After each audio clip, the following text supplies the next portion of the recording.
Hey, what's up? I'm Jason Flam. I'm the former CMO of That Pickleball School in Savvy Basketball. So what you're about to watch is a 10-lesson school marketing masterclass. These lessons took me about 2 years to learn through sweat and blood and tears, and I'm bringing them to you today in an order I think that makes the most sense for building and growing your school community into something that people will love, something that generates revenue for you, and something that could change your life. In lesson 1, you're going to get extreme clarity on why you are on school. I think so often we think about what our school should be about, who it should be for, but we don't necessarily take the time to think through why you want a school in the first place. What are your goals? What are you trying to accomplish? In lesson 2, you're going to start thinking about who is it that you serve, or if you already know who you serve, what is your mission statement? What are you trying to bring to the world? What change do you want to bring about in the world? What is your mission with school, and what do you hope that your community members will achieve? In lesson 3, we're going to go over the only 3 things that actually matter when it comes to building a business and building a school community. Lesson 4, we take a deep dive into the offer. It's called The Offer is Everything because, quite frankly, if you don't have a great offer, you're not going to have a great school community, and you're not going to make money from school. And so this lesson is really important if you're struggling to earn revenue, or if you're not quite sure how to monetize your school, or maybe you've been monetizing your school okay, but you could be doing better. So lesson 4 is titled The Offer is Everything because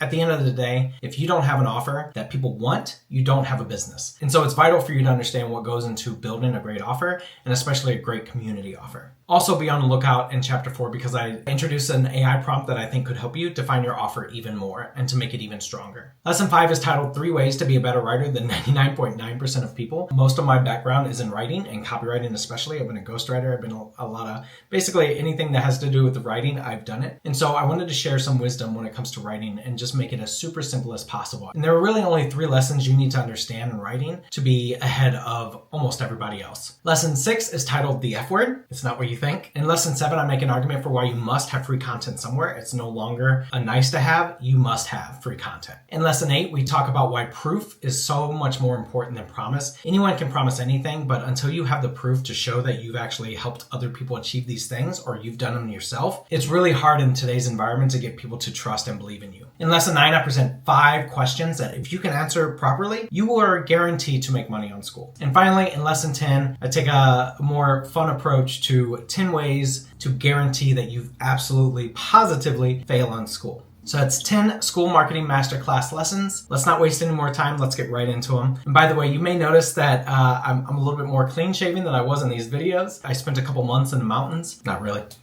Obviously, I made this intro video after I made those other 10 videos. But I think you'll enjoy it, and hopefully it's not distracting for you. What's up, everyone, and welcome to the School Marketing Masterclass. As far as I know, there's never been anything like this before, so I'm pretty excited to bring it to you. And I think I'm uniquely qualified to bring it to you, which makes it even more special. Today's lesson is all about gaining clarity. In fact, over the next couple days, we're going to have clarity as the main theme for this marketing course. I say course, but really it's just daily lessons, right? The reason we want to start with clarity is because it's really hard to explain something or impress upon someone that they should take an action, which is really all marketing is. It's getting people to take action, to buy something, to do something, to take your offer that you're offering. It's really important to gain clarity as early on as possible. And you always hear this thing like, what's your why? And it's always been hard for me to define my why because it never feels big enough, right? You have people out there who are like saving the world. And I'm like, I just want to help people do better marketing on school. And it seems very futile, right? It seems very small. But your why is important to you. And like, who cares? Like, you have one life. You get to live it however you want. If your why is to help people understand AI, if your why is to help people crochet, if your why is to help people play pickleball better, like who's to judge? And so today's lesson might not seem like it's marketing, but I promise you don't want to skip today. So today I want to talk about 3 traps that I typically see people fall into when they're starting a school community, and whether they want to grow it for free or they want to make money on it eventually, or make money right away. There are 3 traps that I typically see. One is you try to talk to everyone. You think everyone wants to do the thing that you love so much, and it's just not true. And in fact, in almost every niche, there are sub-niches. Even in pickleball, like you would think like, oh, you just teaching people how to play pickleball. There are levels to pickleball training that the common person just wouldn't know, right? And so you have to pick the niche inside the niche most often. I guess, Sam has had some samples lately of like underwater donkey flips. I don't know. There's been some really weird stuff, lately that Sam's been talking about. But most of us aren't in that niche of a niche, right? Most of us are doing marketing. Most of us are doing yoga. Most of us are doing some type of healing, right? Or some type of like sports training, fitness training. So often we make the mistake of trying to talk to an entire group of people instead of that subgroup that we can probably help the most. I've been guilty of this. I think everyone's, kind of guilty of this. And so what you end up doing is you end up just having these like general messages to the world. Your about page is just like, you could be a beginner or the most advanced person ever, and I'm going to help you. And it's like, you're probably not. And so I think the first piece of clarity that you really want to get is understanding who you help, right? But that's going to be tomorrow. The second trap that I see a lot is people copying someone else's model. And this happens all the time on Skool. Or someone will post like, oh, I did a webinar, or I did a mini chat, or, the hot new thing is TikTok, right? It's killing for my Skool community. And so we end up chasing these individual tactics, not really understanding what our strategy should be, and instead just doing these, things in whatever order we want, and then we wonder why we don't get any results from them. So chasing someone else's model, copying someone else's about page, saying like, yeah, I should do a call every single day. I should do a workshop. I should do this. I should do that. And it's like, why? You don't really understand why you should or, shouldn't do those things.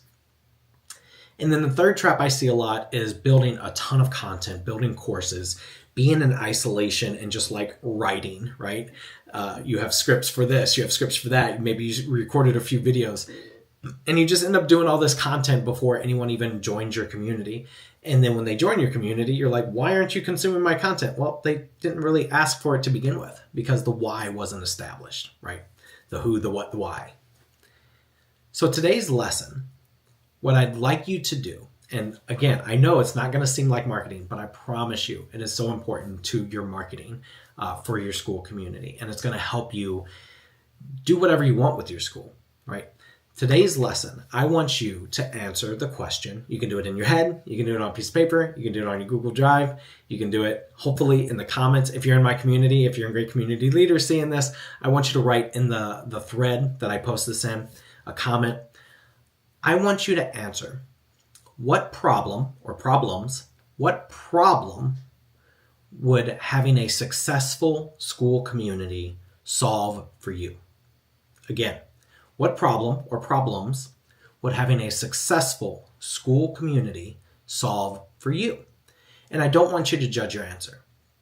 Maybe it's more money, and I think that's totally fine. Maybe it's because you want to quit your job. You want financial freedom, right? You want some kind of like passive income or recurring revenue. Maybe it's because you want to help 1 billion people, which is fine too, right? Like that's a great goal. Maybe you want to help 5 people, right? You have a very specific sub niche that you want to help. Maybe you just want someone to talk to throughout the day. Maybe you want to connect with people in real life. Maybe you want to connect with people online. Whatever the reason, don't judge it. But it is important to have a reason. So this is about to be the end of the video, and I promise it's going to be worth it to go through these 10 days if you answer this question first. What problem would having a successful Skool community solve for you? And tomorrow, we're going to get into who you serve, how you serve them, and we're going to talk more about choosing people rather than a topic, because I think one of the biggest mistakes everyone makes is they choose their topic first instead of people first. And I think that's just such a mistake that almost everyone teaches too. And I think when it comes to marketing, coaching people is so much more important than coaching a topic. And so, but today's assignment, one thing, answer in the comments, answer in the thread. What problems would having a successful Skool community solve for you? Let me know. and I'll see you tomorrow for day 2. Today we're going to get even more clear on our mission, what we want our school community to be about. Hint, it should be about people. And I'm going to have an assignment for you. I actually have a worksheet for you to work through. And I'm going to show you my screen today so that we can work through it together. So I can show you how to go through it. And if you have any questions, you're more than welcome to drop them in the comments below. But the goal is to have each of you work through these questions. Even if you don't work through the worksheet, you should work through them in your head or put them on a piece of paper or something, because getting clarity on not only why you want to run a school community, but who you want to run the school community with and what about is going to help your marketing immensely. Again, this may not seem like marketing, but it is. If you don't know your product, which is you, by the way, and your community, by the way, and the things you offer in that community, by the way, if you don't understand what those things are and who they're for, then how are you going to talk to people? How are you going to tell them to join you? How are you going to convince them that you're the bridge, you're the missing piece to help them get from A to B or to C or to Z or whatever? So we're going to go through this worksheet together. I hope you enjoy it.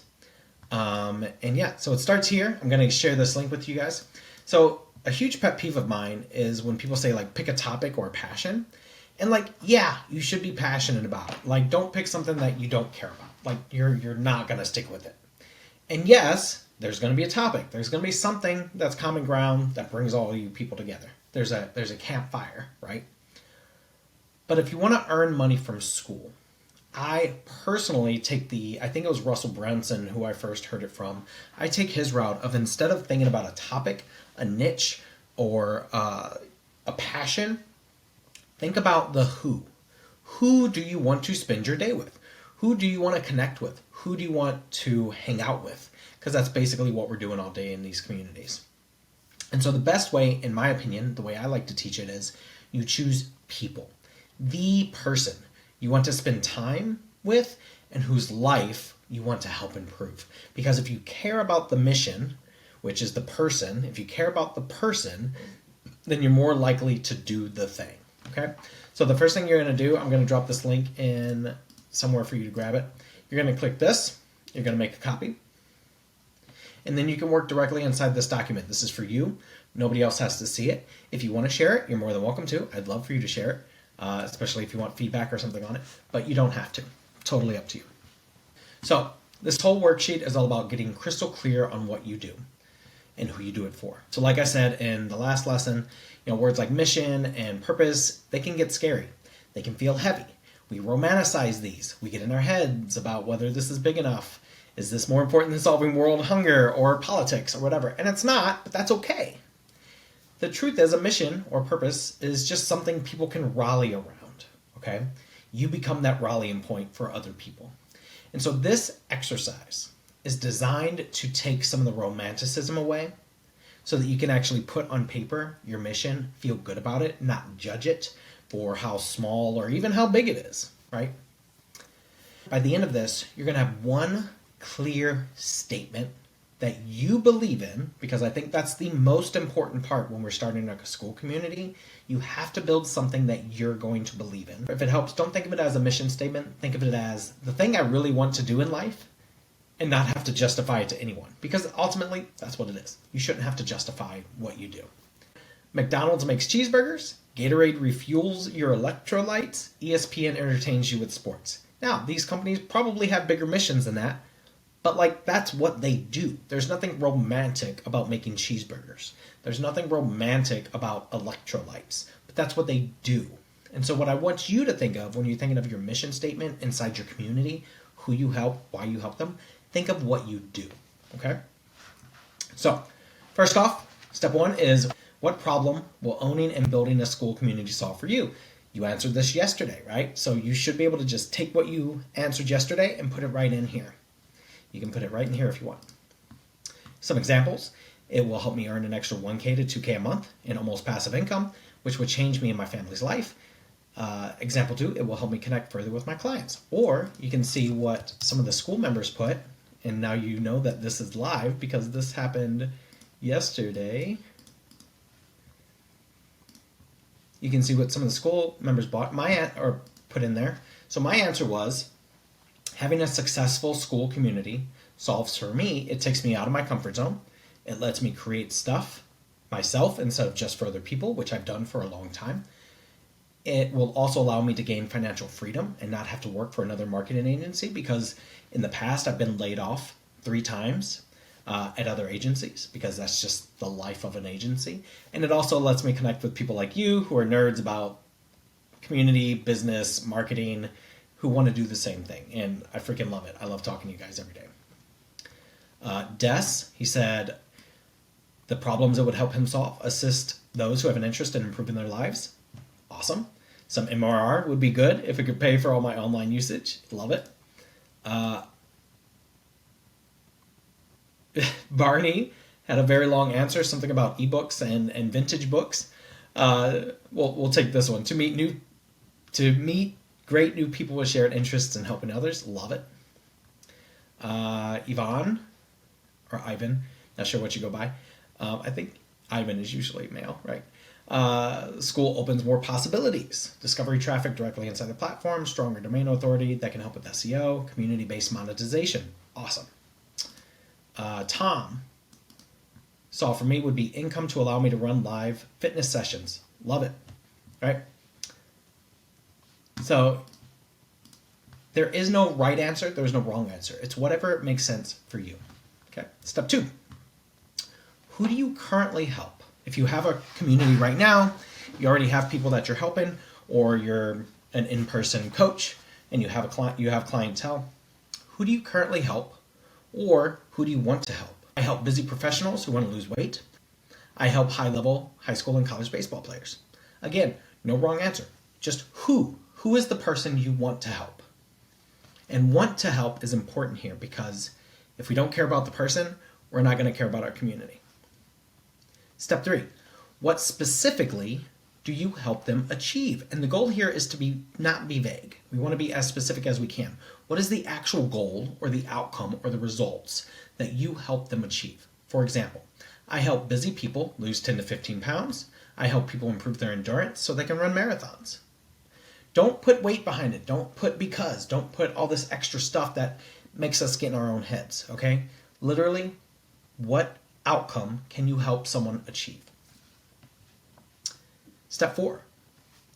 Now this part's important because, in my opinion, connecting to the message, connecting to the other people, your own why, is going to be so important for continuing to work with people long term.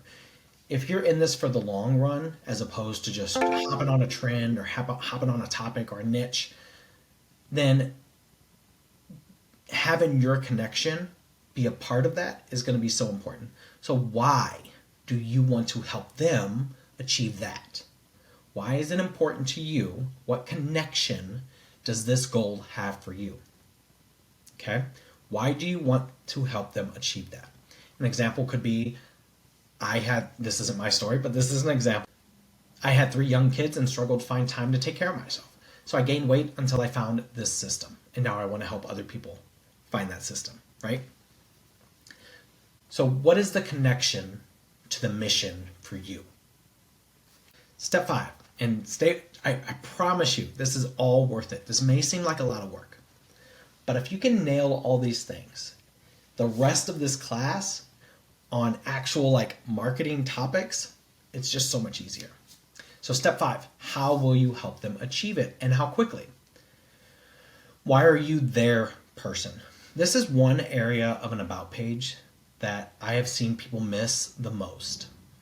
And the bigger Skool gets, the more saturated each niche or topic becomes. It's going to be harder and harder to attract people into your community if you don't share something about yourself and who you are and why you're their person. So how will you help them achieve it, and how quickly? So an example could be, I suffered with this problem for 10 years. Then I saw a coach and built a system. That system has helped dozens of people overcome this. I've helped people achieve success in just 30 days. What is some success that you've helped others achieve? Or if you don't have proof or success yet with people, and this is new, What are your credentials? You could have some kind of certification. You could have some kind of degree, right? Why are you the person that is uniquely positioned to help them achieve this? I believe that I'm uniquely positioned to teach a class like this because I've done marketing for so long and I've done it for 2 successful school communities, right? So that is why I believe that I'm a good person to teach other people marketing for school. Step 6. What primary obstacle does working with you remove for them? What primary obstacle does working with you remove for them? Another way to say this, how do you make success easier for them? What's the shortcut that you provide? Okay. An example, it took me 10 years to master this, so I can help others overcome it in a few months. I help trainers earn more money from clinics with the 4-hour profit system. What obstacle does this remove? Do you help people get success quicker? Do you remove roadblocks? Do you help with tech support? Are you a great teacher? Are you a great coach? Are you a great motivator? Do you hold them accountable? What obstacle can you remove? And then finally, write your dang mission statement. And I want you to try and force yourself to use either both of these formulas or formats or one of them, whichever one you want to choose. But essentially it's I help person, you should be able to get it from above, go from current state to future state, what's the outcome you help that person get, without the bad, annoying thing, the obstacle that you remove, right? So everything you've filled out should go right in here. Or I help person go from current state to future state in X amount of days, weeks, months. So you can either have a time attached to it or how you remove that obstacle from them. So some examples. I help high school baseball players go from no scholarship to a D1 full ride without putting more time on the field or hiring a high-priced mindset coach. Another example that's near and dear to my heart. I help pickleball players go from 3.5 to 4.0 in 30 days. See? Simple. Here's your note. I can hear people yelling at me, and I've had people tell me this. But Jason, I also help this person and that person. I can help them achieve this result and that result. How dare you make me say I only do one thing? I'm an onion. I get it. We can all do 1,000 things. We're all amazing people. I truly believe that. And we're so worried and so concerned that we're going to be put into a box that we don't like to say, this is the exact result we get. This is the exact person we help, get that result.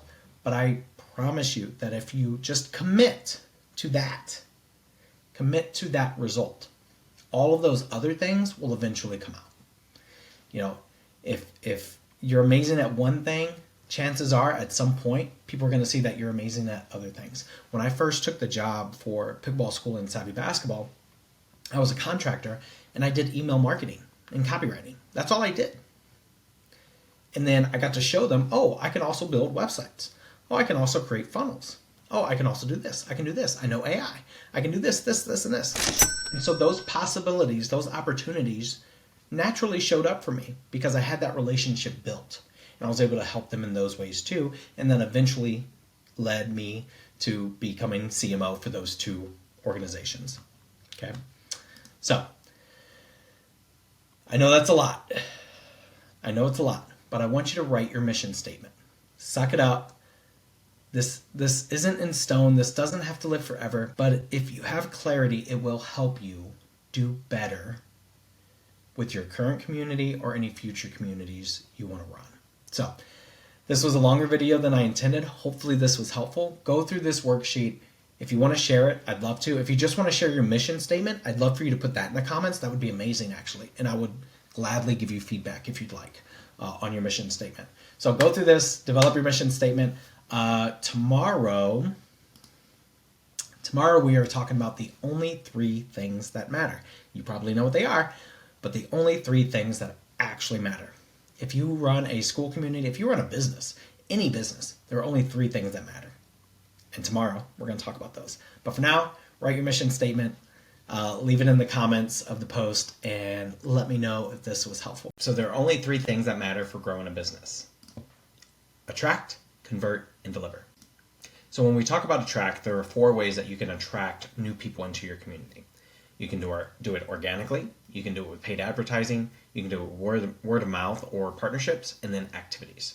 Organic would be like posting on Instagram, posting on YouTube, right? Usually it involves content. Another way could be search, right? Search engine optimization, or on Skool itself, ranking high for certain keywords on Skool Discovery.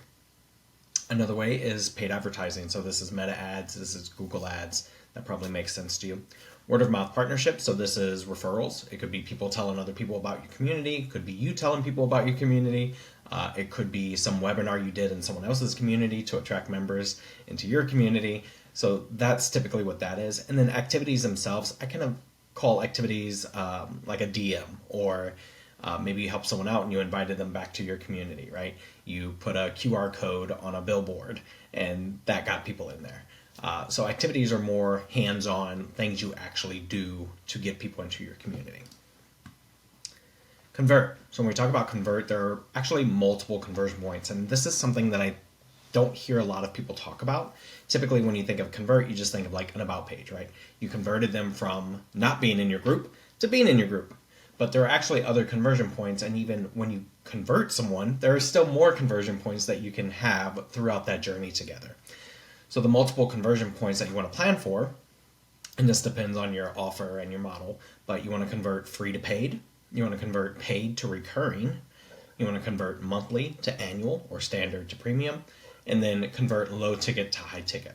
You don't have to do all those things, but when we talk about conversion points, there's a lot of different options for converting. And then deliver. So deliver is obviously one of the most important things, especially for a long-term business, because if you suck at delivery, or if you don't get people the results that you promise, then word of mouth, people are going to talk, and you're going to lose credibility, and eventually you're just going to die, go away. So whatever you deliver, you should focus on delivering consistently, constantly, especially if it's a recurring payment, and most importantly is deliver on your promises. Do what you said you would do. A lot of people talk about like over delivery or under delivery for that matter. Over delivery is good, but these days I think people just they're willing to pay for what you promised. They're not expecting the over delivery. So it's kind of up to you, but even over delivering can lead to overwhelm. So there's something important about attract, convert, deliver. If you've been in other communities, or if you've taken any business classes, you've heard that before. Attract, convert, deliver. There's nothing new about that. But there's something when it comes to community building, especially on Skool, that I think a lot of people get wrong about attract, convert, and deliver. They tend to think of it going from attract to convert to deliver. It's just straight line. And where that's wrong is, to me, this is more of a product model. So if you think about it, I see a juicy cheeseburger, I want that juicy cheeseburger, I buy that juicy cheeseburger, I eat that juicy cheeseburger. I probably don't want another cheeseburger right away, so I'm leaving the restaurant, right? Maybe I go back someday, or maybe I find another cheeseburger somewhere, but I'm not staying in that restaurant and looking around and be like, oh, what else can I buy if I'm full, assuming. But this is also why value meals exist, right? Because they have one conversion point. They want to stack as many of those upsells that they can while you're there. But typically, you eat at a restaurant, you leave the restaurant. And so why I think this is wrong to think of it this way is because it's too linear. There's no recurrence, right? It's a product model. And there's no real account for how each of these things actually feed into each other. And I'm going to show you what I mean by that in a moment. So when you think of attract, convert, and deliver, I want you to start thinking of it like this instead. I want you to think of it more like a flywheel. It's circular. Attract, convert, deliver. And then you'll notice in the middle, the work we've done the last couple days is mission and community. So all of these things need to revolve around the work you've already done. Hopefully you've done it the first couple days with this Skool Marketing Masterclass of creating your mission and rallying a specific community around that mission. So when we think of the flywheel, what's the purpose of a flywheel? Well, a flywheel is great because the idea is that it just keeps spinning and gaining momentum and getting bigger and bigger and bigger. Think of a wheel going down a hill. It goes faster and faster and faster. And anything you put into that flywheel should not break the flywheel. If it breaks it, then it's no longer a flywheel, right? So when we think of attract, convert, and deliver, we also want to think about how delivery affects attraction, how conversion affects delivery, how conversion affects attraction. How are all these things actually interrelated with each other? So why do I like to think of it this way? I like to think of it this way because this image to me shows how they better relate to one another. And by putting the mission and community in the middle, it really lets me know, like, what are the attraction channels that we should go for? What type of conversion makes sense for what we're trying to accomplish? How do we deliver on those promises, right, that our mission and that our community offers? So I like this because it shows how they relate better. I also like that it shows how delivery can attract and convert. Think about it. If you deliver a great experience for someone, they're going to tell their friends. They're going to leave you a review. They're going to give you a testimony. They're going to give you proof. And then you can use all of those things in your marketing to attract more people, which leads to more conversions, because once you have that proof, people are more willing to convert than if you're just making all these promises that you can't really back up. And then the last point I want to make is success tends to breed more success. So think about it from this standpoint. If you had two communities that did the same thing, that promised the same thing, but one had 5 members and the other one has 500 members, which one are you going to believe? You're going to believe the one that has 500 members because you're like, oh, obviously this one has grown and it's full of members, so it must be actually delivering on the promises that it's offering. You'll especially see this success breed success towards the end of any Skool games. If you see people in the top 5 or top 10 and they're trying to make that final push to the Skool games, if there's someone that people like or want to be a part of their victory, they'll get a nice little boost right at the end to kind of catapult them into a higher position. And so when we talk about how converting actually helps attraction, well, if you convert all those members, it makes more people interested. Another way to look at this is with this visual. So the idea here is someone comes in, they have pain, they have something that they're dealing with or that they want to solve for. You say, hey, I can help you solve that, and then you deliver on that promise, and they're happy. But then what happens? They usually, in a community-based business, they don't just walk away, right?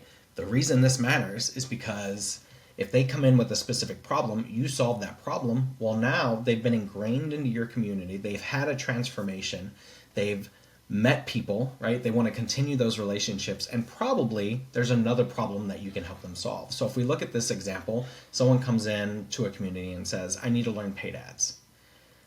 You say, you can learn paid ads in 1 hour. You deliver on that promise, hey, that worked. Well, now what's going to happen? Oh, well, how do I make my paid ads even better? Or how do I do organic social? Or how do I do Google ads as opposed to meta ads, right? There typically becomes another problem that you get to then try to solve. And then 2, they've met some friends inside the community. They've maybe got to level 3 or level 4 and they don't want to lose that. They've paid X amount of money and you have this great workshop coming up and they might as well stick around for that workshop, right? Or think about it from another skill standpoint. I wish I could hit a golf ball farther. Or why am I so hard on myself? You promise, hey, add 40 yards to your drive, or hey, learn to love yourself in 30 days. You deliver on that. Again, it worked. Because that worked, because you solved that problem for them, they think, oh, obviously this person can solve some other problems too. And so this is why I like to think of the flywheel as opposed to the linear attract, convert, and deliver that everyone else teaches. This insight came from some research that I did, but I've also heard Sam talk about it with the new analytics and everything. He mentioned it on the Skool News a couple weeks ago, maybe a little over a month ago. But essentially the average membership cycle of a monthly member is 3.5 months. Month 4 is typically that last retention point where they really make a decision like, do I really need this monthly recurring subscription or should I bounce? And if someone makes it past that month 4 mark, they typically stick around for at least a year, right? You kind of have a lifer at that point. But a lot of people, the first retention point is going to be if you have a 7-day free trial, that's the first retention point. Then it's the 30-day when that subscription payment comes up again, right? They're making a decision. So that's a retention point. But really the big retention point is that 3.5 month mark when they're really looking at their bank statement and saying, ooh, I've been paying $97 a month for this for 3 months. Do I need it still? And so what this means is that as community owners, we are constantly in a state of attracting, converting, and delivering all at the same time. We're not attracting now, converting now, delivering now. Instead, it's kind of what we're always doing all the time. And it's not only for new members, but it's actually current members as well. That's a very important part of community building, community success, is that you're not just constantly bringing in new people, you're also having to serve the people that have been a part of your group for X amount of time. And the way I like to say it, because this is what I base my entire community on, is we are constantly in a state of growth, retention, engagement, activation, and transformation. You'll notice the letters here, GREAT, great. That's actually where great community leaders came from. I came up with this model after the first time we won the school games last year. And it just made a whole lot of sense to me. It helped me visualize this so much better. And we'll get deeper into this later in the School Marketing Masterclass, because when we start talking about funnels, this becomes very important. And I think it's important to just understand that we are doing these things for our communities all at once. Growth, retention, engagement, activation, transformation. This isn't meant to be a commercial, by the way, but it truly is how I visualize community building and where I've seen a lot of success in, explaining this to other people and them buying in. And so I think it could help you to kind of visualize things this way. And so your homework for today is I want you to answer these 5, I call them great, questions to ask yourself. 1, how do you grow? 2, what do you do for member retention? 3, how do you engage? 4, how do you activate or reactivate board members? And then 5, what transformation do you help them achieve and how? And the good thing is you've already done some of this work, because if you did lesson 1 and lesson 2, you should know what type of transformation you help your members achieve, right? And if you know that, you can start with number 5 and move up. And the important part of all of this is once you know the answer to those questions, you can build better marketing, better offers and more offers, better systems, and ultimately better communities. And you'll have an easier time attracting, converting, and delivering for those people. I hope this was helpful. I know it feels like we could go really, really deep in this, and I plan on going deeper later in this masterclass, but I hope this makes sense to you. If you have any questions, please leave them below. This is kind of the first time I'm presenting all of this publicly, and so there are parts of it that I want to keep going with, but I don't want to give you so much information that it overloads you. But ultimately, I just want you to understand that there are only 3 things that matter in business: attract, convert, and deliver. And if you can answer the questions on how you do those 3 things on a consistent basis, then you will have so much success with your marketing, with building your community, with making more money. And ultimately, that's what we want. So that was lesson 3 of the School Marketing Masterclass. We'll be back with lesson 4 next.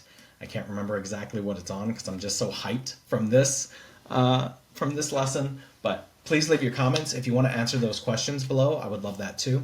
But ultimately, I just really want you to kind of rewire your brain. Instead of thinking of a product, how you buy a product, think about how you do the full cycle inside your community. Today is all about offers. The last couple days have been about clarity and understanding why you do what you do, who you do it for, what's your overall mission, what are you trying to accomplish on Skool. Today, we are talking about offers. And the reason we are talking about offers is because the offer is everything. How do I know the offer is everything? Because people like Dan Kennedy, Russell Brunson, Alex Hormozi, and pretty much everyone else who matters in business says the offer is everything. So I want to take you through a little bit of a presentation that I built that takes you through what is and isn't an offer, how offers show up for school community owners, and then how to build yours. We're going to go through some examples. I'm going to show you things that hopefully you haven't seen before. One of the goals with this marketing masterclass is to teach you in ways that other people are not teaching. And quite honestly, most people don't know enough about these things to actually teach them, or they just kind of regurgitate the same things that everyone else does. Case in point, if you've taken any other Skool community class on offers, what do they always teach? They always teach Hormozi's Grand Slam offer formula, which is great. Hormozi's a genius. It's amazing. This is what most teach. They tell you about how you take the dream outcome times the perceived likelihood of achievement, divide it by the time delay and effort and sacrifice. Like I said, it's 100% correct. Like, I'm not going to argue with Hormozi. Like, dude knows what he's talking about.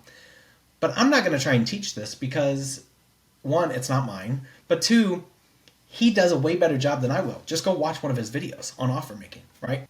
In every offer, there needs to be a dream outcome, right? Some result that someone gets that they actually want. A perceived likelihood of achievement, which means not necessarily that they will achieve, but that they believe they will achieve, right? And I'll show you how we do that. And probably the more important part is actually what's underneath, what's it called, the denominator. The numerator's on top, the denominator's on bottom. So the denominator is actually the most important part because it's time, delay, and effort and sacrifice. If you tell someone, hey, I'm going to help you lose 50 pounds, they'll say, great, love that.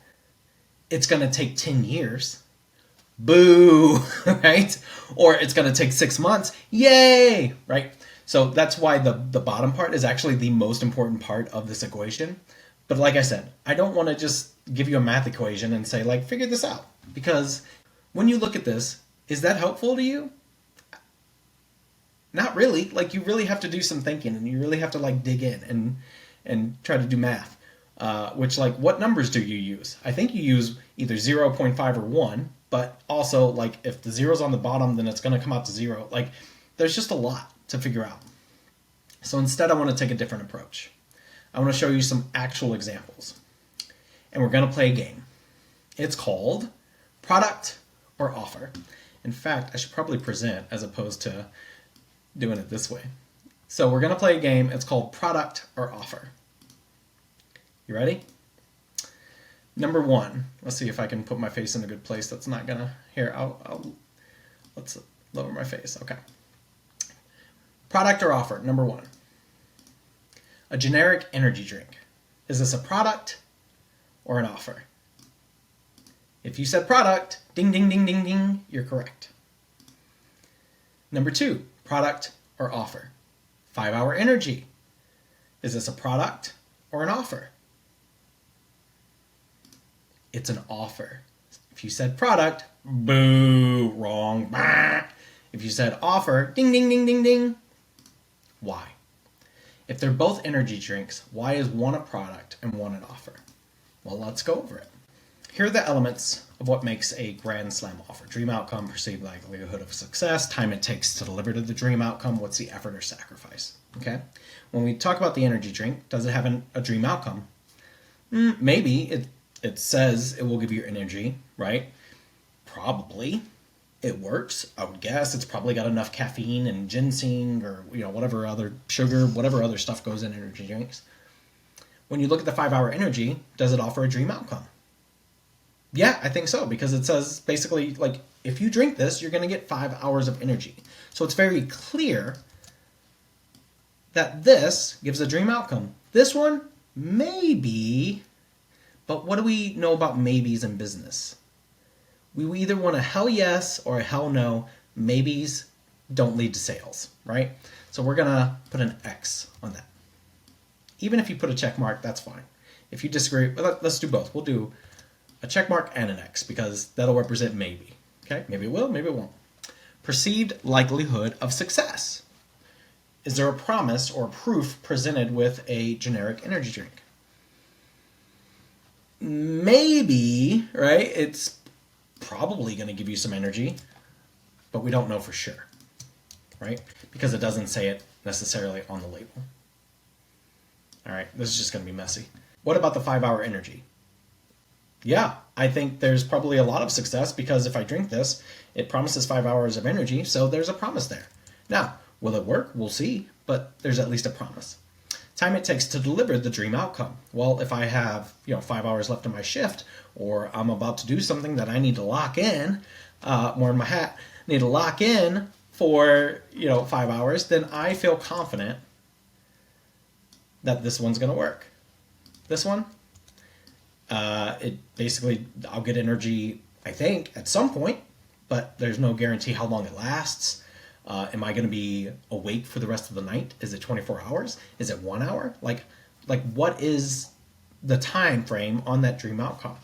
And then what's the effort or sacrifice? So I've seen some, I don't drink, well, I guess that's not true. I have a Celsius right here, but I don't drink like Monsters or Red Bulls or anything like that. I drink a fun story. I drank a 5-hour energy one time before a softball game, and my heart was racing so fast that I played terrible. I'm pretty sure I struck out 2 or 3 times in that game because my heart was just like pounding. I've never had a 5-hour energy after that.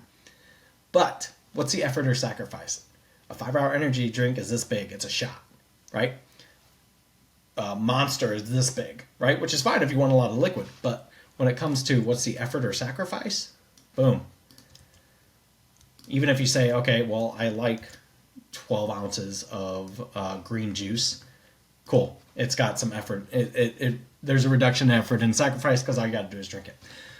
So the point of this isn't to say like this doesn't have any of these elements. It's just there's too many maybes with this one.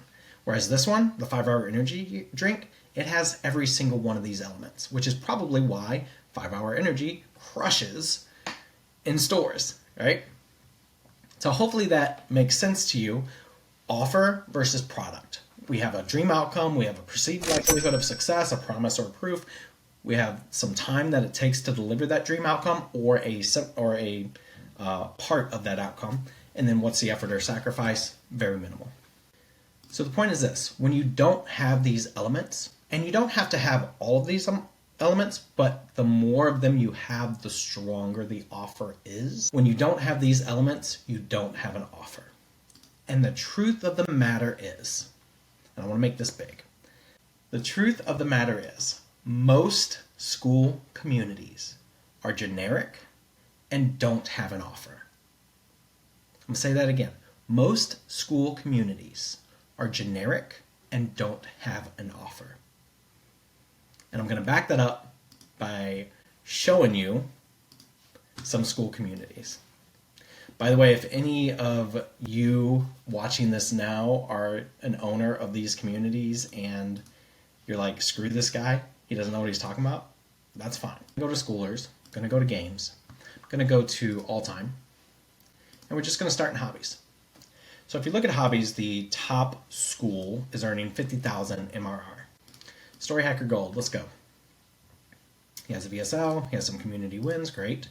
Story Hacker is the fastest and most affordable way to produce 12 plus books a year using modern tools without sacrificing creativity or ethics. Is that a dream outcome?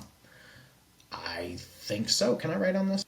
Yes. People want to produce a lot of books so that they can sell them, become an author, make money, and do it without sacrificing their creativity and ethics. Awesome. Does it have a perceived likelihood of success? Well, let's see. Full system to go from 0 to 12 plus books a year. He has a system. Step-by-step guides to publish on Amazon. Another part of his system. Templates to make it easier. Weekly live calls with Jason, not me. A developmental editor. So he has an expert editor in there. Like, I don't know who Jason is, but he sounds very important because he named my name, and he has a great name, I must say. Bonuses are worth 10K. So does he have perceived likelihood of success? Absolutely. Does he have a time that it takes to deliver that outcome? Well, he says produce 12 plus books a year. That's 1 a month. So in 30 days, I can have a published book. Boom. Yeah, that's great. What's the effort or sacrifice? Well, let's see. You get templates. You get genre analysis to take the guesswork out of what readers like. Licensed courses from David Farland. I've actually taken a course from David Farland, and it's great. My guarantees if you put in the work or your money back. He has a risk reversal. You get your money back if it doesn't work. And finally he says, these are your guarantees. You will be able to write a book in a month. That book will be high quality. Using my methods will not sacrifice your creativity. You will improve as a storyteller. In my opinion, this guy has a killer offer. If this is something you're looking for, you believe him. You believe that you'll have success. There's proof and credibility there. It's a quick outcome because in 30 days, you'll have a book that you can actually publish. In a year, you'll have 12 books, right? And there's basically a ton of shortcuts, including a live call with someone who is in the business that knows what they're doing. Oh, Jason, it seems like Jason's actually the guy. So yeah, this guy has a crown for a reason. He has a killer offer. Okay, now let's look at just like a random hobby. Let's go to like page 4. And again, I'm not trying to poop on anyone. They're living their lives. They're doing something good for them, right? Poop on anyone's dreams. I'm just looking at offers. Tattoo School. $5 a month, 651 members. They're probably making some money. I have no idea how much. They have a free trial. That's great. You're trying to teach yourself tattooing from random YouTube clips and reels, but your lines still wobble. Your blacks don't heal solid, and you're not sure if you're actually improving or just wasting fake skin. By the way, this is a fantastic lesson in getting very specific in pain points. He could have just said, your tattoo looks like crap. Instead, he showed that he has the knowledge and he has suffered through the pain that the person looking at this is probably suffering through, including wasting fake skin. I didn't even know that was a thing. I don't even have a tattoo. So I don't know how to do a tattoo. But the specificity there, like you can see it, it's visceral. That's fantastic. That's awesome. I built Ziggy Tattoo School to fix that. I'm Ziggy, 13 years in studios with a team that feeds their families using the exact techniques I teach here. Awesome. And step-by-step video lessons. If my free videos helped you, this is the organized version that actually moves you towards studio-ready work. Pick your tier and start your next session inside. Most serious beginners pick the middle tier to get all core lessons and extra resources. Okay, so he's doing some really good stuff here, but I do feel like a few elements are missing. So, 1, does he have a dream outcome? Well, he's saying that if you're trying to learn how to do tattoos better, I'm going to teach you how to do tattoos better. Now, he could take that a step further, right? He's not making any promises necessarily that you'll make a living off of this, but he could, right? Like if you're wanting to start your career in tattooing as opposed to just like doing it for fun. Do people do that? Maybe. Doing it for fun.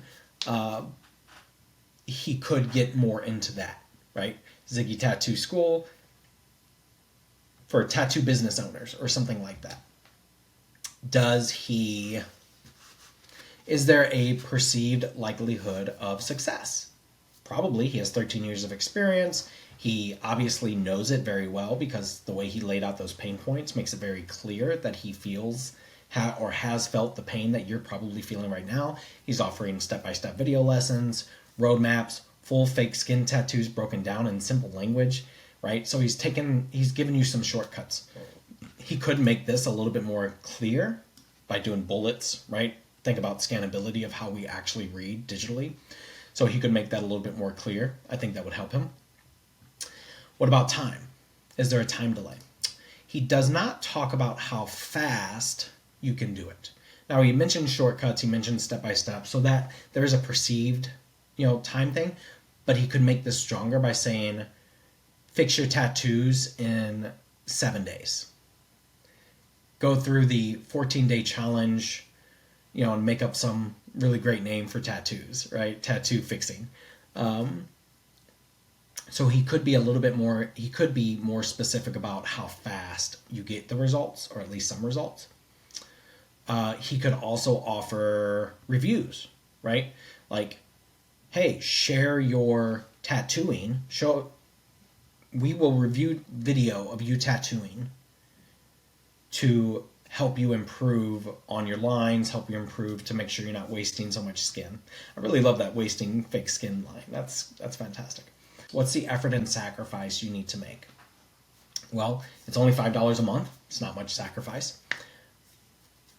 He mentions the other tiers, so that probably is more expensive.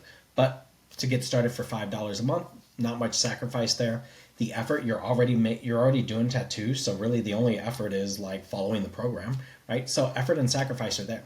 So a couple things I would do or suggest to fix this offer a little bit to make it stronger: put a time on there, have some kind of challenge or 7-day step by step, like something that says like you're going to complete this part of this process within 7 to 10 days or 14 days, right? Just so that people know like what kind of commitment they need to make in order to see at least some of the success that they're looking for. And then two, I think he could improve his dream outcome a little bit. Why do people want to be a good tattoo artist? Probably for their careers, probably because they want to open up their own shop, or they just want to give their friends really cool tattoos, right? So he could be a little bit more specific with the dream outcome. He could be more specific with how much time people need to invest in order to get really good.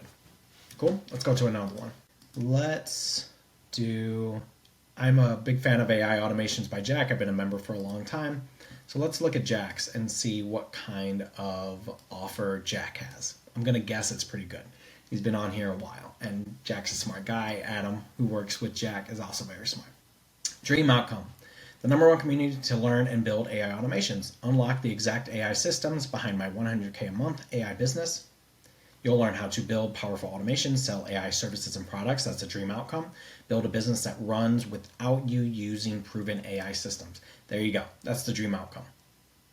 Build a business that runs without you because of the proven AI systems. Okay? What is the perceived likelihood of success? Well, he has 2,000 members. He claims to be the #1 community for AI automations. He has the proof. You get his full stack, including these specific tech pieces.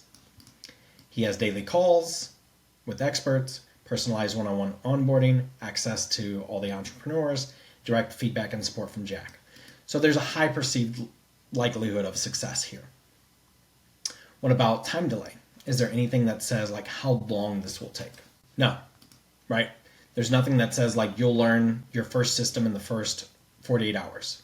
You'll learn a system you can sell immediately in the first seven days.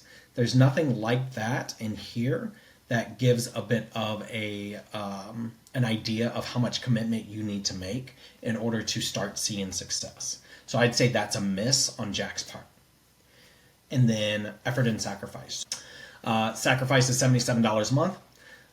For some people, that will be expensive. If you're running a business or if you're serious about AI and automation, that's probably not that much, right? Like there's $77 a month for a business, $77 a month to improve your business and make more money is not really that much of a sacrifice. But what about effort? There's a lot here. And we all know that AI moves really, really fast. So I think in here, Jack is really relying on the effort reduction in the systems templates that he builds, the full tech support, the live calls with experts. Now, there is some effort in that because you have to actually hop on the live call. You have to actually follow, the recipe, the blueprint to build the system. So there's definitely some effort there. I think it depends on, your level of comfortability coming into an AI space, right? If you're already making some AI automations or a decent chunk about N8N, Make, Zapier, all that stuff, then it's not going to feel like a lot of effort. This is not really a group for beginners necessarily, at least the way I read this, but he is saying like, we will provide tech support in anything you need. And then promise, if this doesn't 10 times your investment, I'm not doing my job. I think that could be a little bit stronger. There's no real risk reversal here, which is part of the effort and sacrifice. And when we talk about risk reversal, money back guarantees, 90 days till your first client, or you get your money back, 7-day free trials, right? When we talk about that stuff, that's risk reversal. And while that's not included explicitly in that value equation, it is considered under effort and sacrifice, right? Like if I spend $77 and don't get the results I want, I'm out $77, basically, right? Now, my guess is Jack or Adam would refund that, but they don't make that explicit here. Jack could improve it a little bit by putting some kind of time investment. You'll go from here to here in X amount of days. He could also improve it by adding some risk reversal things in here. But it's a good offer. Jack's obviously very successful, and he's doing pretty good himself. Okay, one more.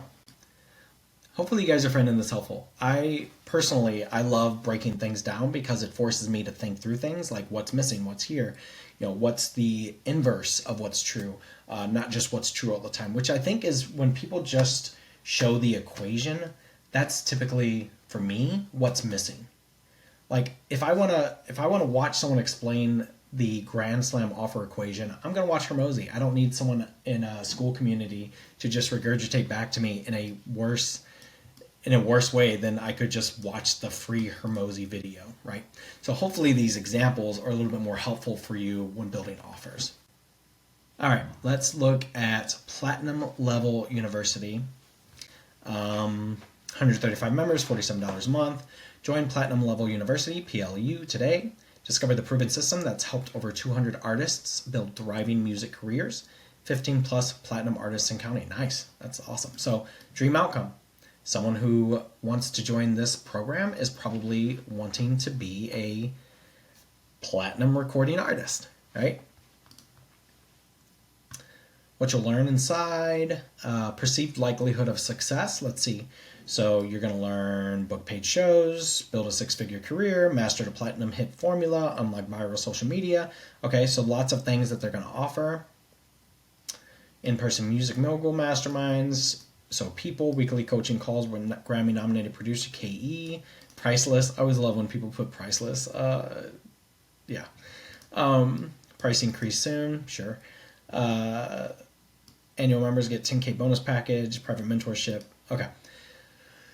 So one thing that I believe is missing from this, while he says he's a Grammy-nominated producer artist, which I believe him, there's no reason not to believe him, there's nothing really else about him in here. Now, he has a video, a VSL, but I always tell people, like, use these tiles and these images in support of the copy that you have below, because most of the time people are just going to read the copy.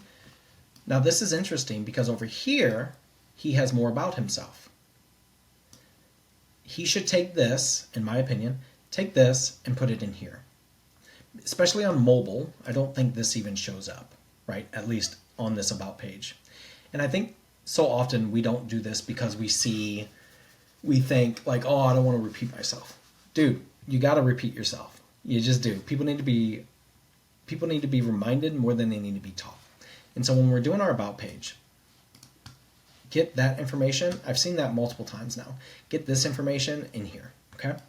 So, perceived likelihood of success. Seems like the dude has helped a lot of people succeed, so there's no reason to think otherwise, right? Time delay. What's the time delay? How fast will someone learn these things? Well, we don't know, right? There's no real thing that says, like, make your first hit. I know it's hard to say, like, you're going to win a Grammy in 6 months, but what's something they could achieve in the first 30 days, in the first 7 days, in the first 90 days? What is the time delay from this to this in how many days or weeks or months, right? And that's missing. So I don't know, just joining, like, okay, I'm paying $47 a month, which if I achieve these things is freaking steal. I'm paying $47 a month, but like, how long? And there's always an argument to be like, who cares how long? If you achieve this goal, then it doesn't matter. Cool, but like when I'm joining, I want to know at least in the first 30 days, I'm going to have some kind of success. Or in the first week, there's something that's going to happen immediately that's going to make me feel like, oh, this was a good choice, right? And then effort and sacrifice. There's nothing in here really about effort and sacrifice. I mean, the sacrifice is the money. The sacrifice is time, right? There's nothing that says necessarily, I think because the time delay is missing, there's nothing that really says like what kind of effort, right? you need to put in. It's nice that he offers like a private mentorship, funding your music career. I'm not sure what that means. Inner circle access, right? But that's only on the annual member plan. But what is the effort that I have to put in? Is this a full-time job? Is this 1 hour a night? You know, how much time do I have to put in? How much effort do I have to put in order to get the results out of this that you're promising? And that's missing from this. If he had those elements, it would make it even better. He has some risk reversal because there's a 7-day free trial. That's fantastic. There's no money back, but I think when you have a free trial, that is enough. You don't have to always have like 30-day money back guarantee, or I promise that you'll win a Grammy in the first 18 months, or your money back guarantee. Like, you don't have to do that. So the free trial is the risk reversal, which is great. Urgency and scarcity. So he does have this, like, a lot of people do this where it's like price goes up soon. It's usually fake urgency. It's usually fake scarcity.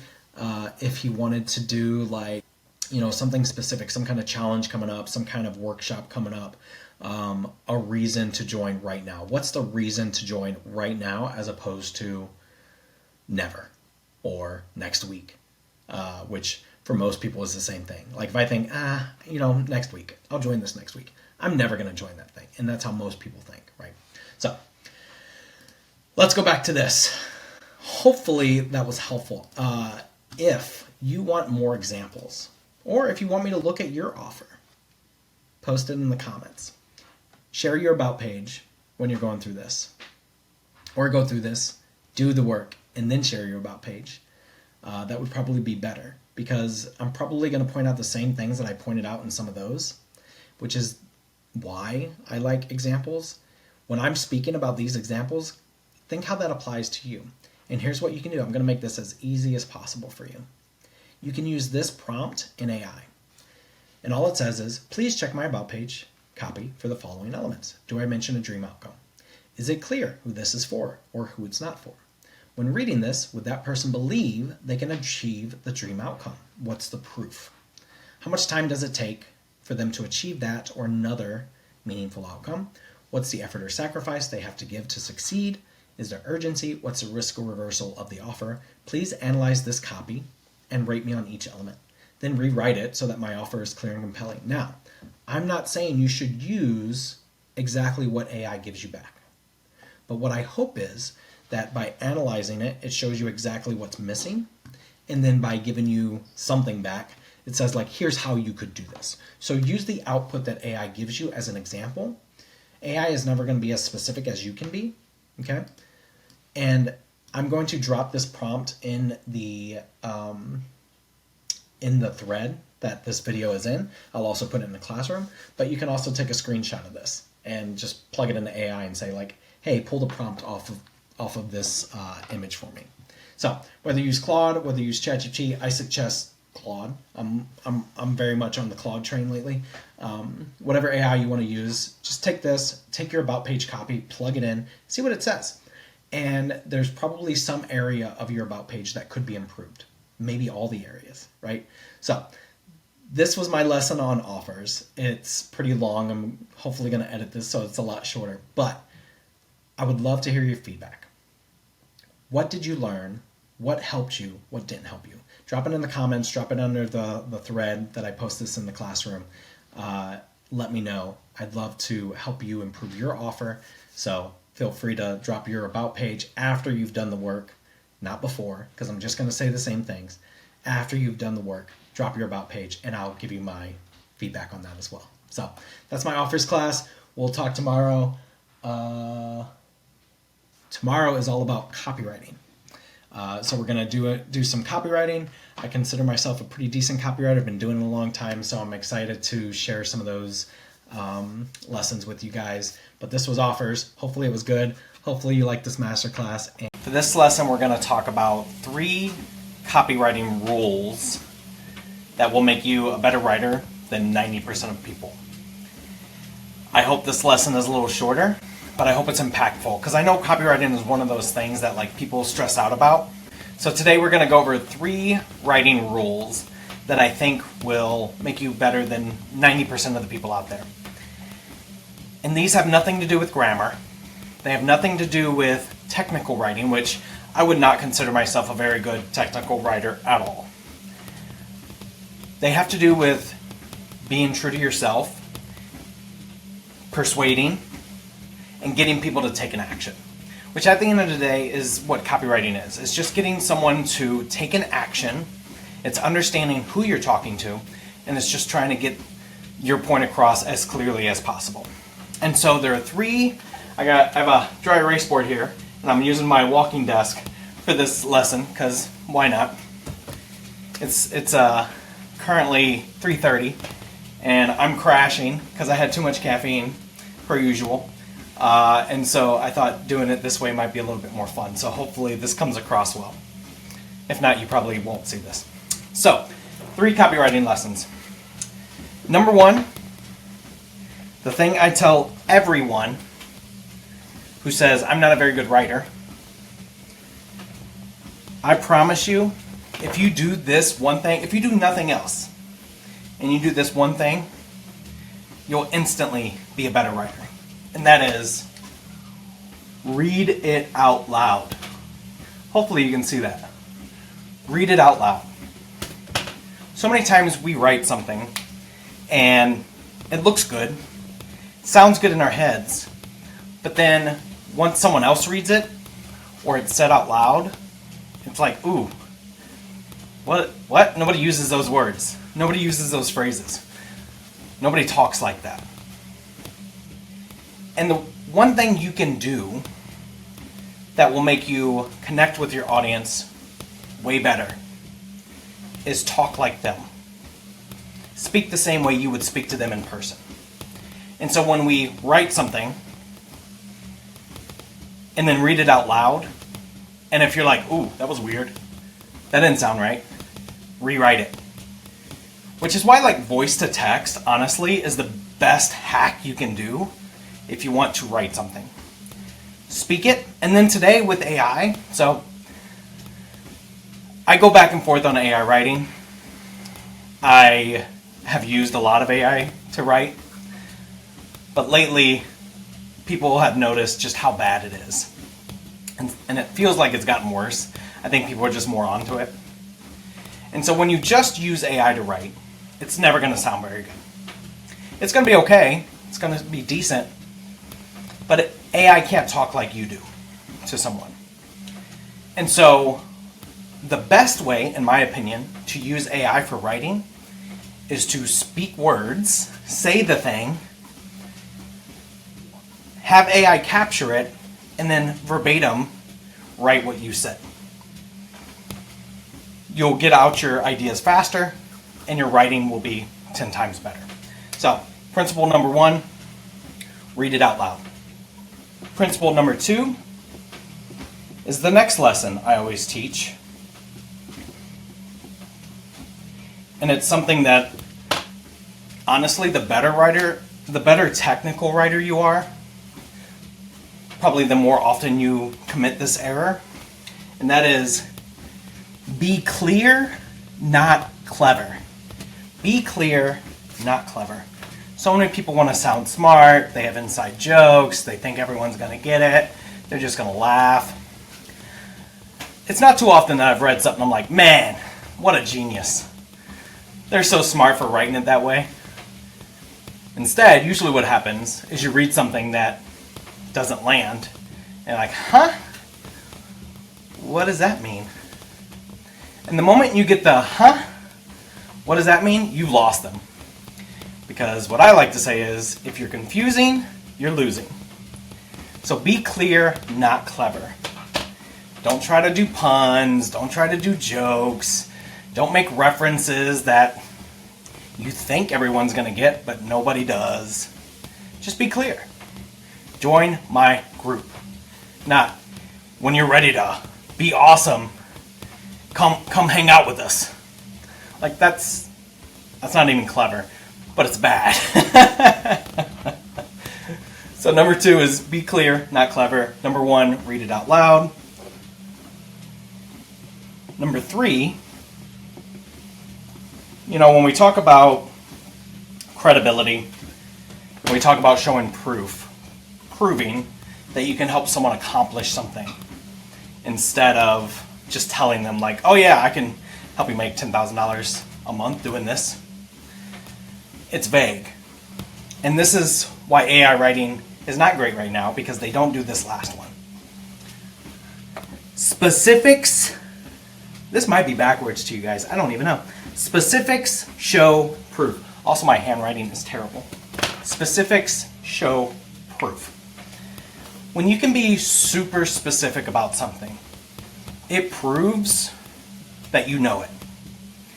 And it proves to the person reading it, to your potential new member, that you know what the hell you're talking about.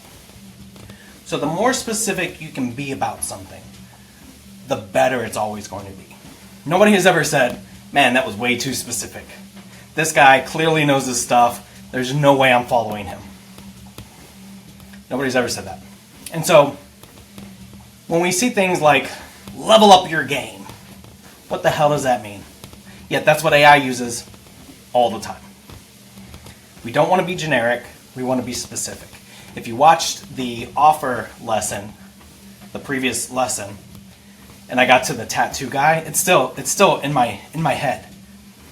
One of the pain points that he pointed out was people who want to be tattoo artists waste a lot of fake skin.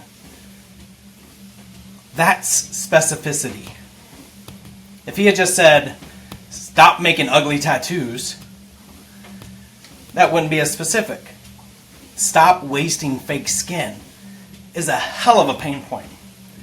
I'm going to carry that with me for a long time. And I'm not even his target demographic, right?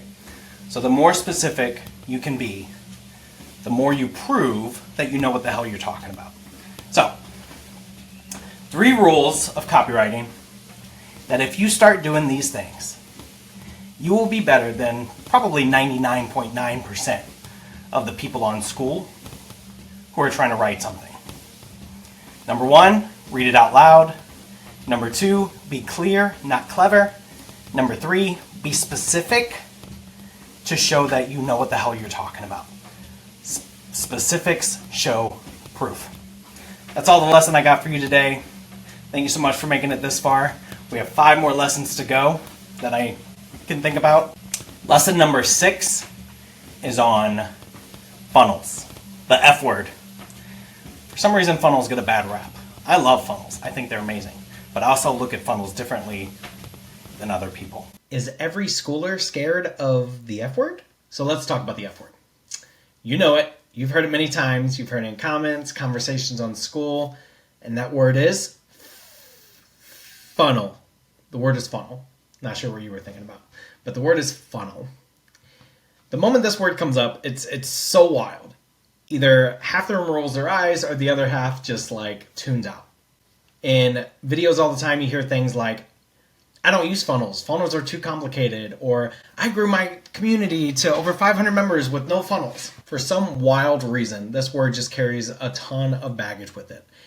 I don't really understand why, but I think maybe the reason is like when people think of funnels, they think of like the sales funnel, right? And oftentimes people get scared about sales, so they associate sales with sleaziness. Basically, they think of funnels like this. This upside down triangle and people are passing through it and there's a lot of colors and awareness and all that stuff. But here's the thing, we all use funnels. If you have a community with any number of members in it, you've used a funnel. So what even is a funnel? When I started looking at funnels differently than just that upside down triangle, I started to think differently about how people got to my school. And I'd like to kind of retrain your brain a little bit as to what a funnel is so that you can start looking at that differently as well. So when I think of a funnel, I think of this. Oh, wrong journey. I think of this. I think of more of like a treasure map, a journey, curated steps from one place to another. Every time a person goes from not knowing you exist or being completely unaware of who you are, what you do, to joining your community, they've followed a journey, they've followed a funnel to get there. Think about it this way. Let's say you post a video on YouTube, and in that video you say, hey, click on my link to go to my Skool About page. They click on your link. They go to your Skool About page. They decide to join your group because it's awesome. That was a funnel. That's a funnel you created. It's a direct funnel, and there aren't many steps, and it's certainly not complicated, but it's still a funnel. Or maybe you do one of those like mini chats on Instagram where you say, hey, comment the word banana and I'll send you a link. You send them a link to your Skool About page. They click on it. They join because it's awesome. That's a funnel. Again, it's not complicated, but it's a funnel. It's a journey. It's a curated journey to get from point A to point B. And point B should be your Skool community. So what I think happens is when people say like, oh, I don't do complicated funnels, or I don't like funnels, or, whatever. It's really what they're saying is they don't like the more formal funnels, right? When you think like ClickFunnels or Russell Brunson, you think of these opt-in pages and a bump offer and then a upsell offer, right? It's these really complicated funnels that get someone, again, to make a purchase or a purchasing decision, but it takes a few extra steps to get there. I think if you don't have the tools in place, the extra resources to build out landing page and all that jazz, it's totally okay for you not to have those types of funnels. But we all need some kind of funnel, right? And usually that begins with content. Now, the difference in creating a curated journey, like an actual like marketing funnel, and just like throwing up content and seeing what happens is consistency. They make the mistake of putting a post on Instagram saying, hey, go click the link in the bio, and then it's crickets. Nobody joins. Because think about this. When's the last time you went to a profile and clicked link in bio? I never do it. Social platforms tend to want you to stay on the platform. And so they make it really hard for marketers to send people off platform. But whether you have an elaborate automation or just a direct to Skool funnel, it's important that you have something then that you actually take a little bit of extra time to think about what that journey needs to look like so that you can consistently create that journey for more people.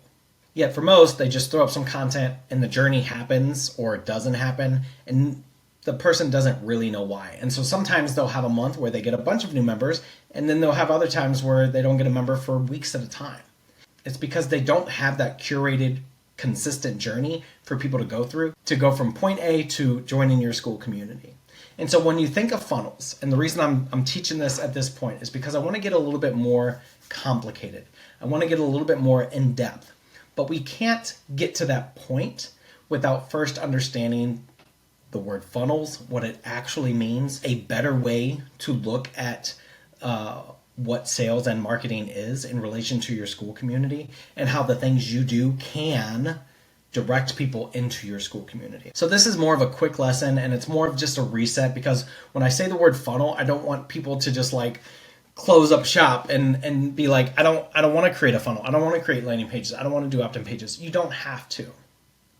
You can if you want to, and I would suggest it at some point, right? But when you're first starting out, all you have to really understand is that a funnel is a journey. And the best thing we can do when someone is on a journey is make it as clear as possible as to what the logical next step is. And so if you get nothing else out of this lesson, I just want you to start looking at your different channels, your different properties, kind of work backwards from your Skool About page and say like, how did someone get here? Was it the logical next step? Or did I get lucky that they just like landed on my page? And then how can you make it even more intentional in the future so that more people end up on that page? And then that's when we get into like lead magnets. It's when we get into low ticket courses. It's when we talk about, 7-day challenges to get people into your Skool community, free trials, all that stuff. So all of those things are intentional events along that journey that you can craft and put into their way so that they all end up flowing, hopefully, into your Skool community. Because after all, the goal of any journey is to end up where you want to go. And so let's make it easier for people along that journey so that they can actually end up in your Skool. In the next lesson, we're going to talk about content. And what we want to talk about with that is that you have to have free content somewhere if you want people to start that journey into your Skool. So today's lesson is all about the F word, funnels. And if you hate the word funnels, just start calling it a journey. And we're going to talk more about how to get more people at the beginning of that journey with the next. I saw this post on Schoolers the other day, and I'm not trying to call anyone out here, so I did hide the person's name. And you can click on this in the PDF if you want to go to the post. But basically it reminded me that like not everyone understands that you have to give something away for free these days. The guy said he started with Basically, the gist of it is the guy said that he started a freemium group, but all these like freeloaders came in and nobody paid for anything, and it was a huge mistake. Which, totally get it. Like, it's hard. Selling anyone on anything is hard. But the line that really got me is something that he put in the comments. He actually said, "My 33 years of expertise is worth more. It's actually insulting." I feel for this guy. I really do. Like, 33 years is a long time to learn a lot of stuff and then be told, like, it's not worth anything. And that's frustrating, I'm sure. And I'm sure there are some of you watching this or reading this who are thinking the same thing. Like, hey, I deserve to be paid for the things that I know. And certainly you do. But think about this for a second. Every Saturday, if you go to Costco, I don't know if this is the same internationally, but if you go to Costco on Saturdays, they give out free samples. Little cups of food, tiny portions, all free. And the reason they do this is because there's so many products now. There's so many brands. There's 25 different kinds of chicken strips that you have to choose from. There's so many things to choose from that people just don't know what to choose, right? So what they do is they demonstrate the quality of it by giving it to you for free. And if you like it, you're probably going to go buy it. And not surprisingly, Saturday is a big day for them, right? A lot of people buy a lot of food on Saturdays at Costco. Costco is worth $446 billion. They clearly know what they're doing.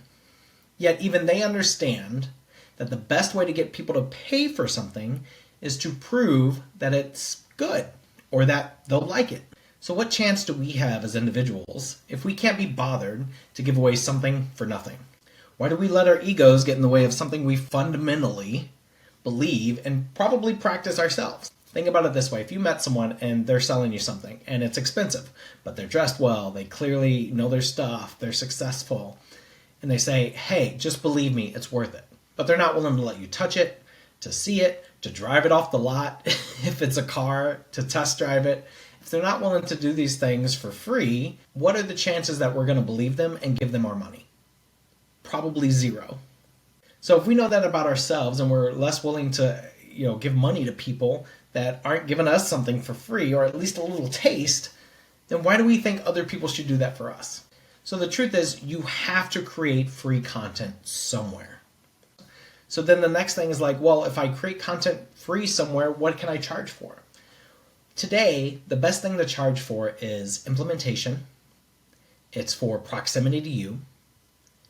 It's for the ability to ask questions, to follow up, to get answers quickly, shortcuts. And the experience comes into play because when they ask you those things, you know the next steps that they need to take in order to overcome any obstacles that they face. The accountability of being inside of a community is also something that you can charge for because everyone in that group is on the same path. And so implementation is actually what we want to charge for. Information is very difficult to charge for. I'm not saying it's impossible, but it's very difficult. I've literally seen school communities with hundreds of classroom modules. Every single one was built by AI. Somebody just put in a prompt, threw it up, put $1 or a $99 price tag on it, and expected people to just pay them for it. But there's actually another reason that nobody ever talks about for putting free content out there. So free content actually qualifies people before they even get to your About page. Because if you're sharing information and someone accidentally watches it, and they know immediately, like, oh, this isn't what I'm looking for, well, you qualified them. They're not going to accidentally end up on your About page, right?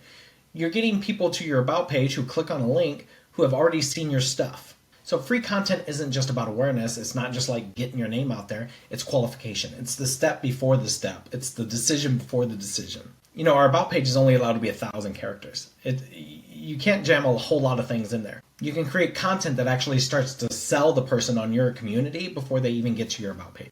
Now, what type of content should you create? You should create content that is basically 1 step or 2 steps away from the member that you want inside your community. Let's say you want a fitness community for coaches who want to build a business. Well, if you're just sharing general workout tips in your free content, you're not going to get a lot of coaches clicking on your profile and your link. You're going to get people who just want to know more about exercise, enthusiasts or people who are trying to lose a few pounds. And those people probably aren't going to join a community that's for fitness coaches. So you don't want to create a misalignment when you're creating your free content that's supposed to direct people to your paid content. That's how you end up with 200 free members who don't show up for a Friday coffee. So let's take this a step further. How do you actually make that free content? So there's actually one way that is sweeping the world right now. If you've been paying attention at all, you're seeing it with Nicholas Cole. You're seeing it on Schoolers. They teach this in Synthesizer. You're seeing it with Dan Coe, Caleb Ralston, Alex Hermosi, everyone. Everyone is basically switching to this method. It's semi-produced, long-form video educational content. And it's not being produced for just people to gain bigger audiences, but they're actually producing content for people who might actually end up buying from them. It's trust-first content. Yeah, there are plenty of people who are still doing the highly produced stuff, but I'm telling you right now that you're going to see this more and more as a trend, especially with AI being able to produce any video that you want. That trust of like a real person flubbing over their words and having a camera angle that's probably not so great, doing the work and showing you how they do the work is going to be so much more impactful on your bottom line and on the audience member that you get to come back to your Skool community than trying to recreate something with AI or do something super highly produced. You don't need hundreds of dollars for a camera anymore. You don't have to have amazing lights. I like these lights. It was like $15 at Target, right? So this is why people are sharing more raw style videos. It's why like talking head podcasts are doing so well. People are reading newsletters on their feed. I literally just have a Google Doc open in front of me, and hopefully this content is good for you, right? And so if I can do this, why can't you create content in a similar fashion, no matter what your Skool community is about? A few years ago, Sharon Srivatsa on a podcast called the new metric to follow time on brand. And what that means is the amount of time that someone spends on your brand or on your content is far more important than the likes, the clicks, or the views you get. It's kind of this new indicator of success. Well, if you think about it, what's a better way to get people to spend more time quickly on your brand than like a 45-minute YouTube video where you're showing them step by step how to actually do the thing that they want to do? And now there are lots of creators going a step farther. Caleb Ralston did this. His first YouTube video last year was some 6-hour masterclass on branding, and it just crushes for him. He says it's gotten him so many clients, it's made him so much money. But how do you start recording content? If you're not doing it right now, how do you start recording content? You do the work, you hit record, and you talk through it, and then you publish. Boom. There's a little bit of editing, but honestly with Loom, if I can edit, you can edit. It's really not that hard. Today, the bar for creating free content isn't very high. Everyone should be. Instead, it's about being useful to the right person at the right time. And the fun thing is when you get this right and you start to create this content and you figure out what's the lowest barrier you can set to creating that content, something cool happens. People start finding it. They watch more. They start to trust you more, and they finally land on your About page. And then they join because it feels like the obvious next step. You might even have some fans that you don't even know. So when we talk about funnels, like the last lesson, and we talk about the journey, the first step of that journey, I fully believe, is creating free content somewhere. Now, where should that free content live? It needs to live on the place where your ideal member spends their time. If they're on Instagram, it should be on Instagram. If they're on YouTube, it should be on YouTube. If they're on LinkedIn, it should be on LinkedIn. You need to go where your people are already hanging out. Don't try to use TikTok to reach 50-year-old men. It's probably not going to happen. So the last thing I want to say on this is if you're worried about giving away some trade secret or some piece of information that you just think is so valuable and nobody should have for free, you've already lost. Because I promise you, AI is already giving it away for free. So the question I want you to answer for this lesson, whether it's in the comments section, whether it's in the thread, whether it's in my community, wherever it is, the question I want you to answer is, are you giving away information for free? If not, why? What's holding you back? If yes, I would love to know what's the implementation of that free content you can start charging for, or that you already are charging for. Because that's where the sweet spot lies. 1, give away free content. 2, figure out how to charge for the implementation of that content. That is the key to running successful Skool communities. And that is the basis of what all your marketing needs to be on. You aren't just giving away free information. You're helping someone change their life. And when you help someone change their life, you can charge money for that. So, answer in the comments, answer in the thread. Are you giving away information for free? If not, why? If yes, what's the implementation step that you can start charging for? or that you're already charging for. In the next lesson, we're going to talk about proof, why it's so important, and how to use it in your marketing. So one of the best things you can do and the easiest ways to increase your conversion rate on your About page is to get some proof, to get some evidence, to get some testimonials, something that shows that you know what the heck you're doing, and preferably it's from like other people, not just you making up stuff. By the way, sorry for this weird light thing that's happening. It's my get a lot of light through my windows. Anyway, so I wanted to show you, today's going to be really tactical, but I wanted to show you some ways to use proof across different Skool community About pages, since that's primarily where most of you are going to do any or all of your marketing. But you can certainly use these in email marketing. You can use them on socials, and I'll show you some of those. You can use them on landing pages, right? If you do create landing pages or opt-in pages or some kind of lead magnet, use them inside the lead magnet, right? So whenever we create these things, we want to show and prove to everybody that like, hey, we got the goods, right? Like that's what we want to show. And so it can be pretty, it can be ugly, but most of all, it's going to be effective. So here's Catalyst Training by Savvy. These are actually done really nicely, and you can kind of see, you know, the player, the quote, the stars, right? It all looks really nice. So those were more quote heavy, but you can also see like before and afters, right? And these aren't like super highly produced. They're just really great before and after photos, right? You can see that people are having success inside this program. And you honestly can't have enough proof. So if you're like, oh, I don't know, should I have 3 pages, 3 tiles used to proof? Yeah, why not? Like if you don't have anything better to go on those tiles, why not use proof, right? Let's find another one. So Zero to Founder, this guy's a billionaire, and look at the way he displays his proof, right? Ugly, really ugly, but it's effective. That's all that matters. You know, you can really overthink these. You can get these into a nice template. You can think like, oh, I gotta position everything really nicely. But at the end of the day, you just want to grab them, throw them up there.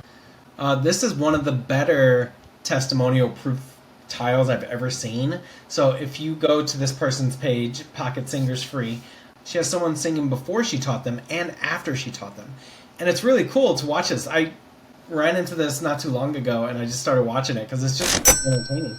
But like, how effective is that to actually show people, like if you're a musician or let's say you help people make pots, right? Like getting some kind of video of someone doing something before and it just being a complete mess and then doing it after and it's beautiful and it sounds great. Like there is no better way to showcase that you have skills that pay the bills.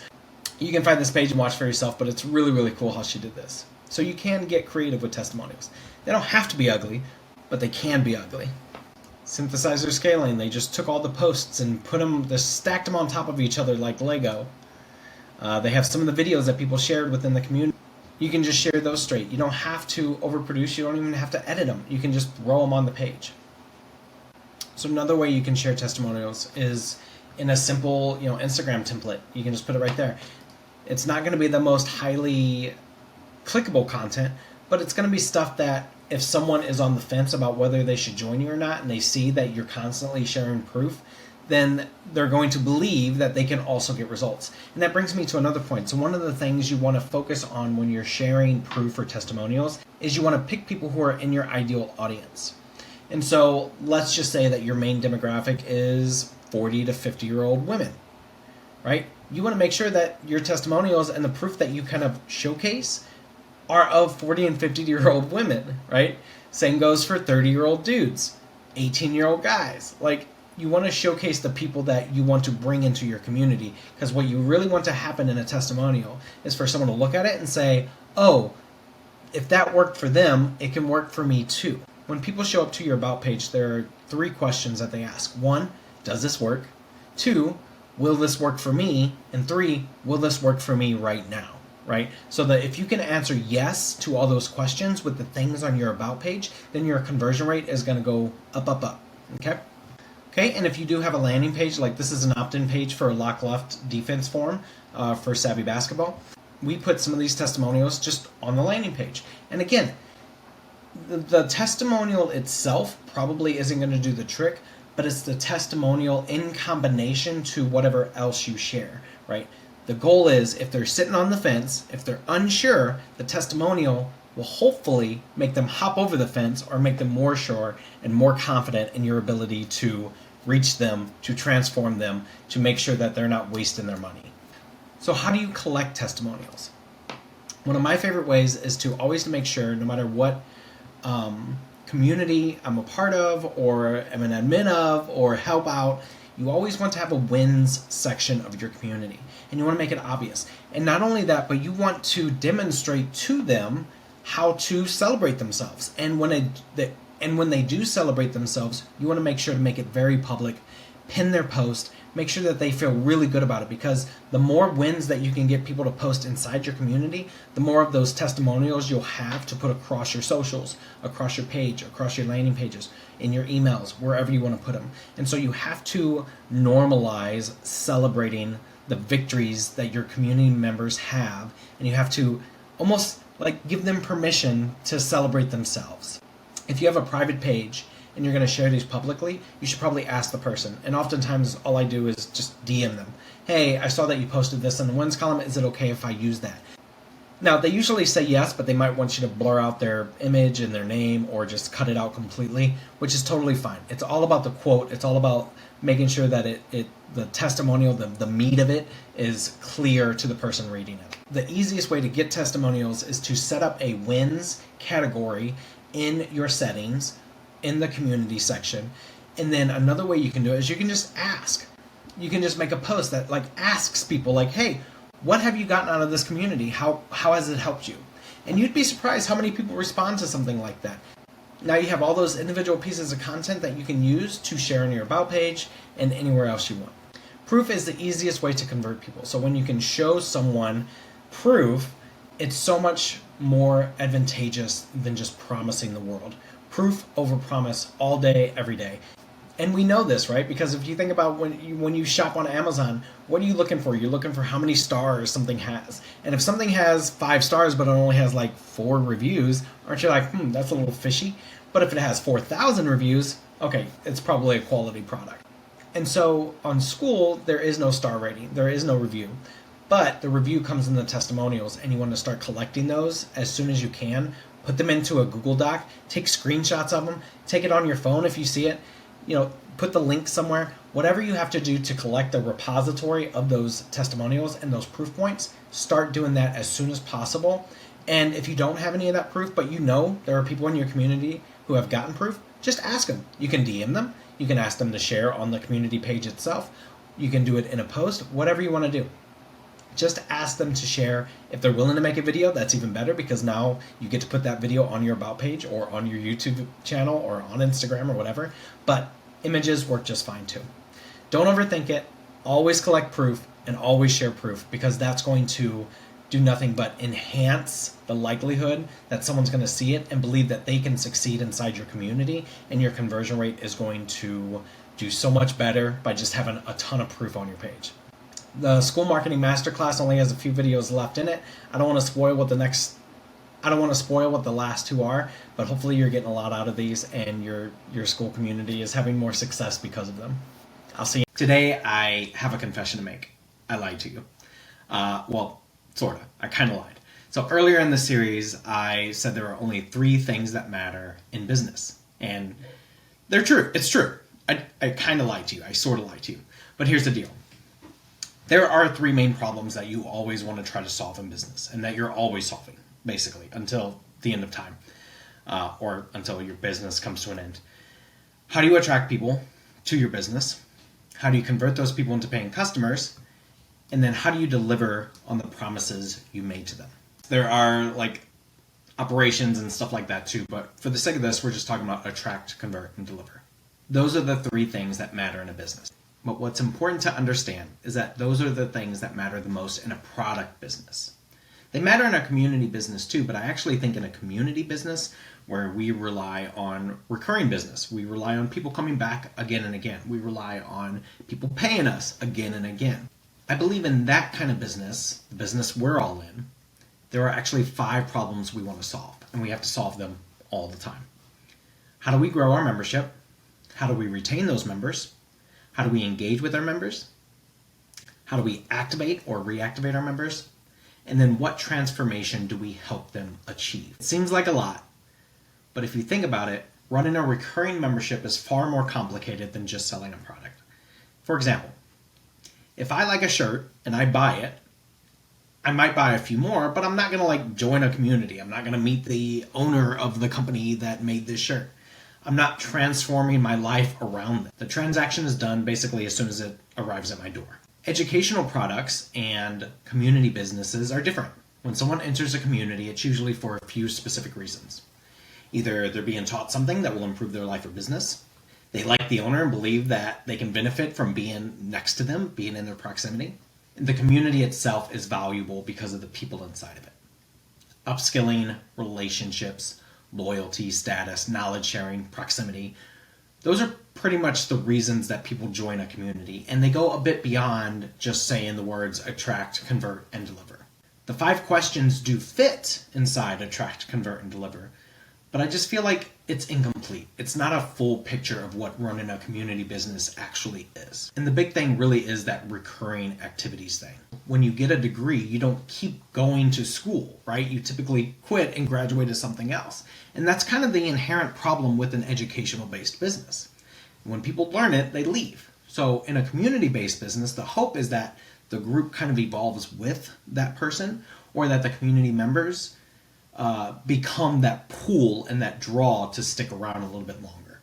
So when I really started thinking about this and what it takes to build and run a successful Skool community, I landed on these 5 words: grow, retain, engage, activate, transform.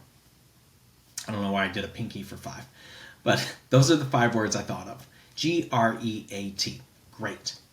Yes, it's the name of my community, but it's also meant to help you understand and help me understand the different dimensions of running a community and how to get better at each of them. When we say attract, convert, deliver, it's built around a product, a one-time thing. You ship the thing and you're done. It's linear. But people are not linear. They don't typically move through a neat sequence and stop. They either stay or they leave. They participate or they go quiet. They get results or they don't. They tell other people or they forget you exist. That's a completely different challenge. It's a different model, and it requires a different set of questions.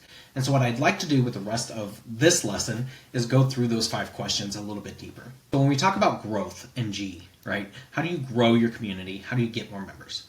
It's a marketing question, but it's what are the actual things you do to make sure people know you exist? When we're talking about free content, that's kind of what we're talking about. Are you building out free content? Are you building journeys that people can take to eventually find your community? Your actual growth strategy.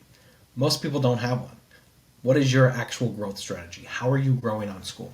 What I find is that most community owners seem to think that by merely existing, someone will find them. They have this if you build it, they will come mentality. I really believe that that's why most community owners don't make any money, don't get enough members, and eventually just quit. So think about it for yourself. What actions do you take, whether it's through organic or paid or word of mouth or some kind of other activities? What actions do you take to grow your membership?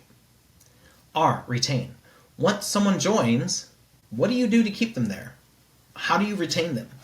Retention, in my opinion, is built on 2 things: usefulness and relationships.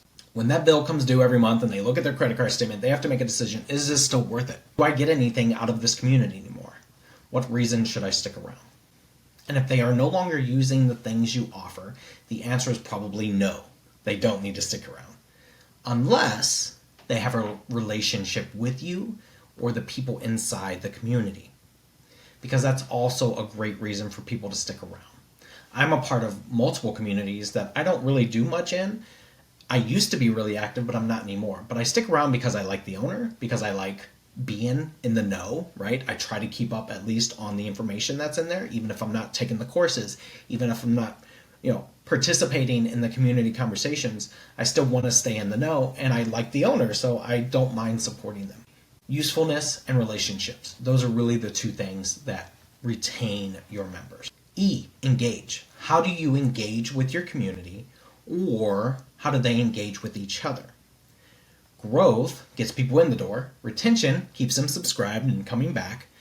But engagement is kind of that engine that drives activity. It's how they show up. And engagement doesn't just mean commenting or posting. Engagement could be how they engage with the content or with your other members. Not everyone is into posting. Some people are wallflowers, and that's fine, but you still need something for them to engage with. Another way to think about it is experience. What is the curated experience you're providing for your members? Is it clear? Is it a step-by-step journey? Do you post regularly? And is it things they actually care about? Does the work you do encourage others to do some of the heavy lifting for you, right? Engagement doesn't just have to come from you. In fact, it's actually better if your community also engages with each other. It's way stronger. Considering how you engage and what it looks like is very important to the success of your community. A, activate. How do you activate or reactivate your members? And I think this begins with onboarding. When someone joins, how are they treated by you and the community? How do you make sure they have everything they need to take meaningful actions? Once they've been in your community a while, what keeps them coming back? Do you offer challenges, cohorts, special offers that only members can get? The average lifespan of a monthly member is 3.5 months. By month 4, most people are questioning whether they should be there anymore or not. You need something, at least every quarter, to get them excited again, to rile them up. They need a win. And you need to provide an opportunity for that win. So think about when it comes to activating your members. What is your onboarding like? What are you doing every couple months at least to keep them excited and to help them get a win? And finally, T for transform. What transformation do you help them achieve and how? Entertainment content doesn't need to transform us, right? Nobody's watching a Mr. Beast video and being like, this changed my life, right? Instead, you're watching it for entertainment. Educational content, however, does. Even if you're teaching someone a hobby, right, how to do something specific, they want to be able to create something new with that new technique, or help. They want help overcoming some kind of obstacle, some kind of stitch, right, or that cup that they've been trying to make on a pottery wheel for the last 6 months that they've failed at, right? They still want something to help them overcome some kind of obstacle or challenge. If you focus on career or money, they came to you because they believe you can help them advance in their career and make more money. How are you helping them achieve that? It's important to understand that true transformation doesn't happen in isolation. Usually it's not going to happen with just like a course or a PDF, right? An actual transformation is going to happen with a guide, with other people, with implementation. And I believe this is why challenges, cohorts, sprints, and workshops can be life-changing for people. A community that just shares content or makes posts is not helping people achieve transformation. And if you want to have members with a higher lifetime value, LTV, then you should be focused on helping people get from point A to point B. You are the bridge that gets them from this to that. So how are you doing that? Answer that question alone, and I promise you, you will never struggle to make money. Because if you can transform people's lives and get them from where they are to where they want to go, that is a skill that will always be valuable, that you can always charge money for. And so many people just skip that completely. They don't even think about what kind of transformation they're actually helping their members make. They think, if I just post more courses, people are gonna flock, right? I just need the right course. I just need the right idea. I just need to make the right post. And it's like, dude, that's not it. That is not it. It's all about the transformation. So why does all this matter? Because when you understand that GREAT, G-R-E-A-T, represents the health of your community and its marketing, you all of a sudden have a real diagnostic tool. You can look at your business and those different parts of your business at any point in time and know exactly where the problem is. If you're not growing, you can ask yourself why. If people are leaving and churn is really high, ask yourself why. What kind of experience are you giving them? Run through these 5 questions. If you can't answer all 5 of them clearly, then keep working until you can, because those 5 questions are going to dictate whether or not you have a successful community. So this entire lesson is all about how attract, convert, and deliver is true, but for us, I think it's incomplete. I think GREAT, answering those 5 questions, will actually help you have an amazing community. So what's your homework? Answer those 5 questions. How do we grow our membership? How do we retain those members? How do we engage with our members? How do we activate or reactivate them? And what transformation do you help them achieve? Also, here's a hint. Start with number 5.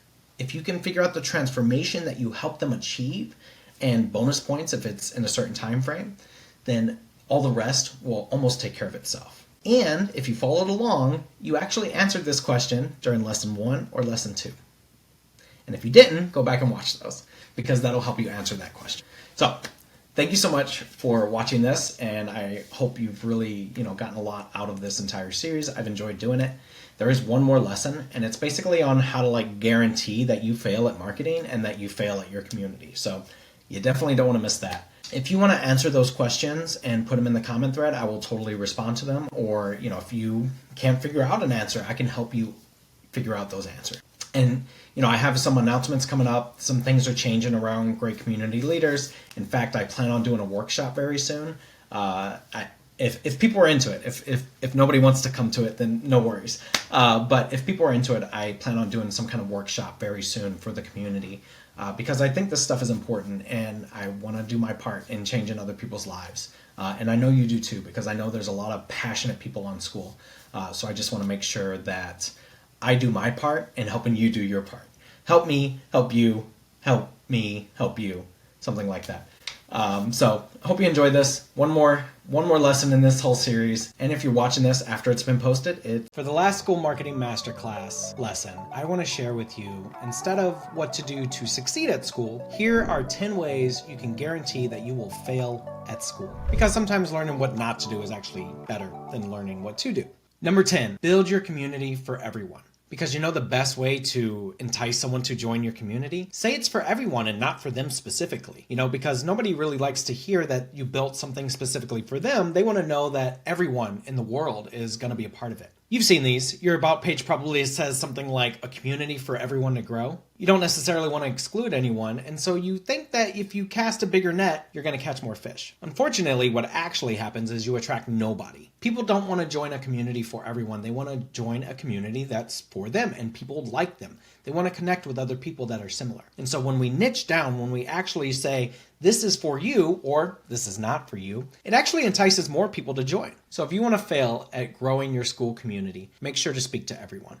Number 9, wait until everything is perfect before you launch. Instead of, actually opening your community and inviting people in, it's best to spend at least 97 hours on fixing your About page. That image needs to be moved just right. You need a different, picture of yourself. Is blue the right color? You really need to figure all of this out for weeks, maybe even months ahead of time before you actually launch your Skool community.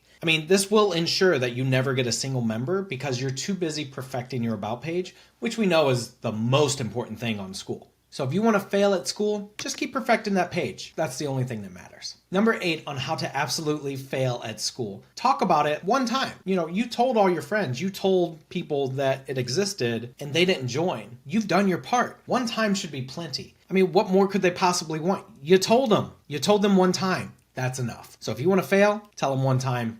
It'll ensure that you fail at Skool. All right, the number 7 way to absolutely fail at Skool is to never create free content. Think about it. You've spent your whole life working. You're probably an expert, or at least you've watched enough videos of Hermosi that you are a business expert now, right? Obviously. And so why would you create free content for people when they should be paying you? They should be lining up to pay you for that knowledge, for all that information you have on the inside of your brain. They should just pay you automatically. You're clearly an expert and people should just be throwing money at you. And so never, ever, ever give out free content. It's actually a little insulting that they think you should give it for free, right? So don't. Never offer free content. That'll teach them. The number 6 way to fail at Skool, only make things for yourself. Every piece of content you create should prove to everyone how smart you are. It's not about actually helping people and actually meeting people where they are. It's about showing other people that you're the smartest person in the world at that thing. And so that's the kind of content you should create. Yeah, sure, you only got a few views on it and maybe your mom liked it. But that's the real stuff. That's the stuff that people actually need to know. They think they need to know these other things that, it's just way below you. But in reality, they need to know what you know. Why should you dumb yourself down for other people? So keep making things that are only for yourself and don't actually help other people. That'll make sure that you fail at Skool. The number 5 way to ensure that you fail at Skool, adopt this motto. No outcomes, vibes only. Think about it. Results are kind of boring anyway. Anyone can get results and an outcome from doing something. Why are you trying so hard, guy? Drop a gift down below if you agree with me. Vibes only. No outcomes here. Number 4 on how to fail at school. Never ever talk to your members. I mean, they paid, they're in, you've given them access to everything. Your job is done. What more do they want from you? I mean, if they came over to your house and you fed them and gave them something to drink, would you also have to talk to them? Ugh, pass. Don't ever talk to your members. The number 3 way to fail at school is to try all the tactics, but just for a week. Only 3 people joined your community this month? Hey, take that as a sign that it's time to move over to mini chat. Start doing a mini chat, because you saw a post on Schoolers the other day and somebody said they were killing it with mini chat. So obviously that's what you need to do. Mini chat didn't work? Okay, then we need to have a webinar. Let's have a webinar. Yeah, let's host a webinar. Let's not tell anyone about it. Let's just pop it on our calendar and expect people to show up. But then nobody showed up. Okay, I have another idea. TikTok. TikTok, it's huge. There's so much, For You page, all that stuff. TikTok is the way to go. You should definitely start a TikTok. Not having success still. Okay. Guarantee yourself failure by just switching platforms all the time, switching tactics all the time, not having a real strategy. If you do that, you will definitely fail. That's the move. The number 2 way to ensure that you fail miserably at growing and building a school community or ever making money on school is to use AI for everything. In fact, this post is AI. It's not. Weird fingers. This post is not AI. But use AI for everything. I promise. No one will notice. It's totally cool. No one notices. And the top way, the number 1 way that you will ensure that you fail at school, never make a single dollar, is by never telling anyone that you exist. Here's the playbook. Open your school, change your about page 27 times, and just keep hitting refresh every 11 minutes. That is going to ensure that nobody, and I mean nobody, ever joins your community. Oh, someone just joined. Let me check this out. Oh, never mind. It was a bot. Anyway, if you want to ensure that you always fail at school or any business you ever do, this is the one thing that will guarantee it. Never tell anyone you exist or that you have an offer or that they could actually improve their lives if they do something with you. So congratulations, you failed miserably at school because you did one or all of these things. And I want to applaud you because great job. You did it. You failed at school. But on a more serious note, I want to thank you for checking out this masterclass. If you got this far, kudos to you. I love it. Thank you so much. I hope this was enjoyable. I hope you learned a lot. Of course, there are hundreds of other lessons to teach, and marketing is kind of a never-ending thing, and it changes all the time. But what I try to do in these 10 core lessons is just give you an idea of the foundation, the things you need to know in order to run a successful school community or run a failure of a school community in the case of this lesson. I just wanted to give you something that I think if you follow will help you grow your school community, make more money, get more members, have a bigger impact on the world. So I'd love to know, if you did follow along, what was your favorite lesson? What did you learn? What is something that you either started applying already or that you will apply moving forward? Because what's the point of doing all of this if nobody takes action? I'd love to know the action that you're going to take. And if you aren't sure, or if you're like, hey, this was cool and all, but that didn't really help me, let me know that too, because I can make more videos. By the way, if you did like this video series, I have some really cool things coming up. I'm actually going to offer the first ever Great Offers Workshop. It's something I've been building over the last couple weeks, and I think I have a pretty good idea of how it can really, really help you guys build better offers, actually make some money from school, turn your free group into a paid group or your freemium group into the premium group. The goal is to walk away with an offer that you feel really good about and that your members will happily pay for, because that really is the sweet spot. Something you feel good about selling and something your customer or your member feels really good about buying. That is the ultimate prize. So look for an announcement on the date, time, and price soon, because this will be an implementation offer, and so I plan on charging for it, but I promise you I'm going to make sure it's worth it. And whether I get one person or 100 people sign up for this, we're going to have a workshop. It's going to be awesome, and people are going to make money from it, and that's going to be so cool. Big things are coming for great community leaders. There will be some more announcements over the next couple weeks. I have a lot of things going on in the background that I haven't been able to share with you guys, but I will be able to share with you very soon. And so I hope you're excited. I hope you'll come along with me. So thank you so much for checking out this series. More to come. And if you missed any of these videos, just go back and watch them. I mean, it's the internet. You can find them. All right, that's the masterclass. I hope it helped a lot. I hope you learned a lot. If you did get value out of this, I would love for you to check out Great Community Leaders. That's my community. It's where I teach do-it-yourself school marketing, and it's actually where these videos originally came from. I release these videos over a 2-week period of time, which is why I'm in different environments. I have different facial hair throughout each one. The lighting is really weird in some of them. In Great Community Leaders, we take a deeper dive into all things school marketing, and I'd love for you to join. It's free to join, and you're more than welcome to come on in and say hello and tell me you watched this video. That'd be really great to know. Or if you're more at the stage where you're just looking for someone to do the school marketing for you, if you watch these videos all the way through and you got to this point and you're like, man, that sounds rough, and you just want to hire someone to do it for you, I actually offer done-for-you services as well. It's part of a community that I call Agency. You can also contact me through Great Community Leaders. Just send me a DM, or through Schoolers, just send me a DM. I'm on Skool all day, every day. Just send me a message and let me know that you're interested in Agency. I'd love to talk to you about your goals, your school, and what you're trying to accomplish, and see if I can help you. Anyway, links to both of those communities are below this video. Thank you for checking this out. And yeah, I hope this was awesome and you build an awesome school because of it. See ya.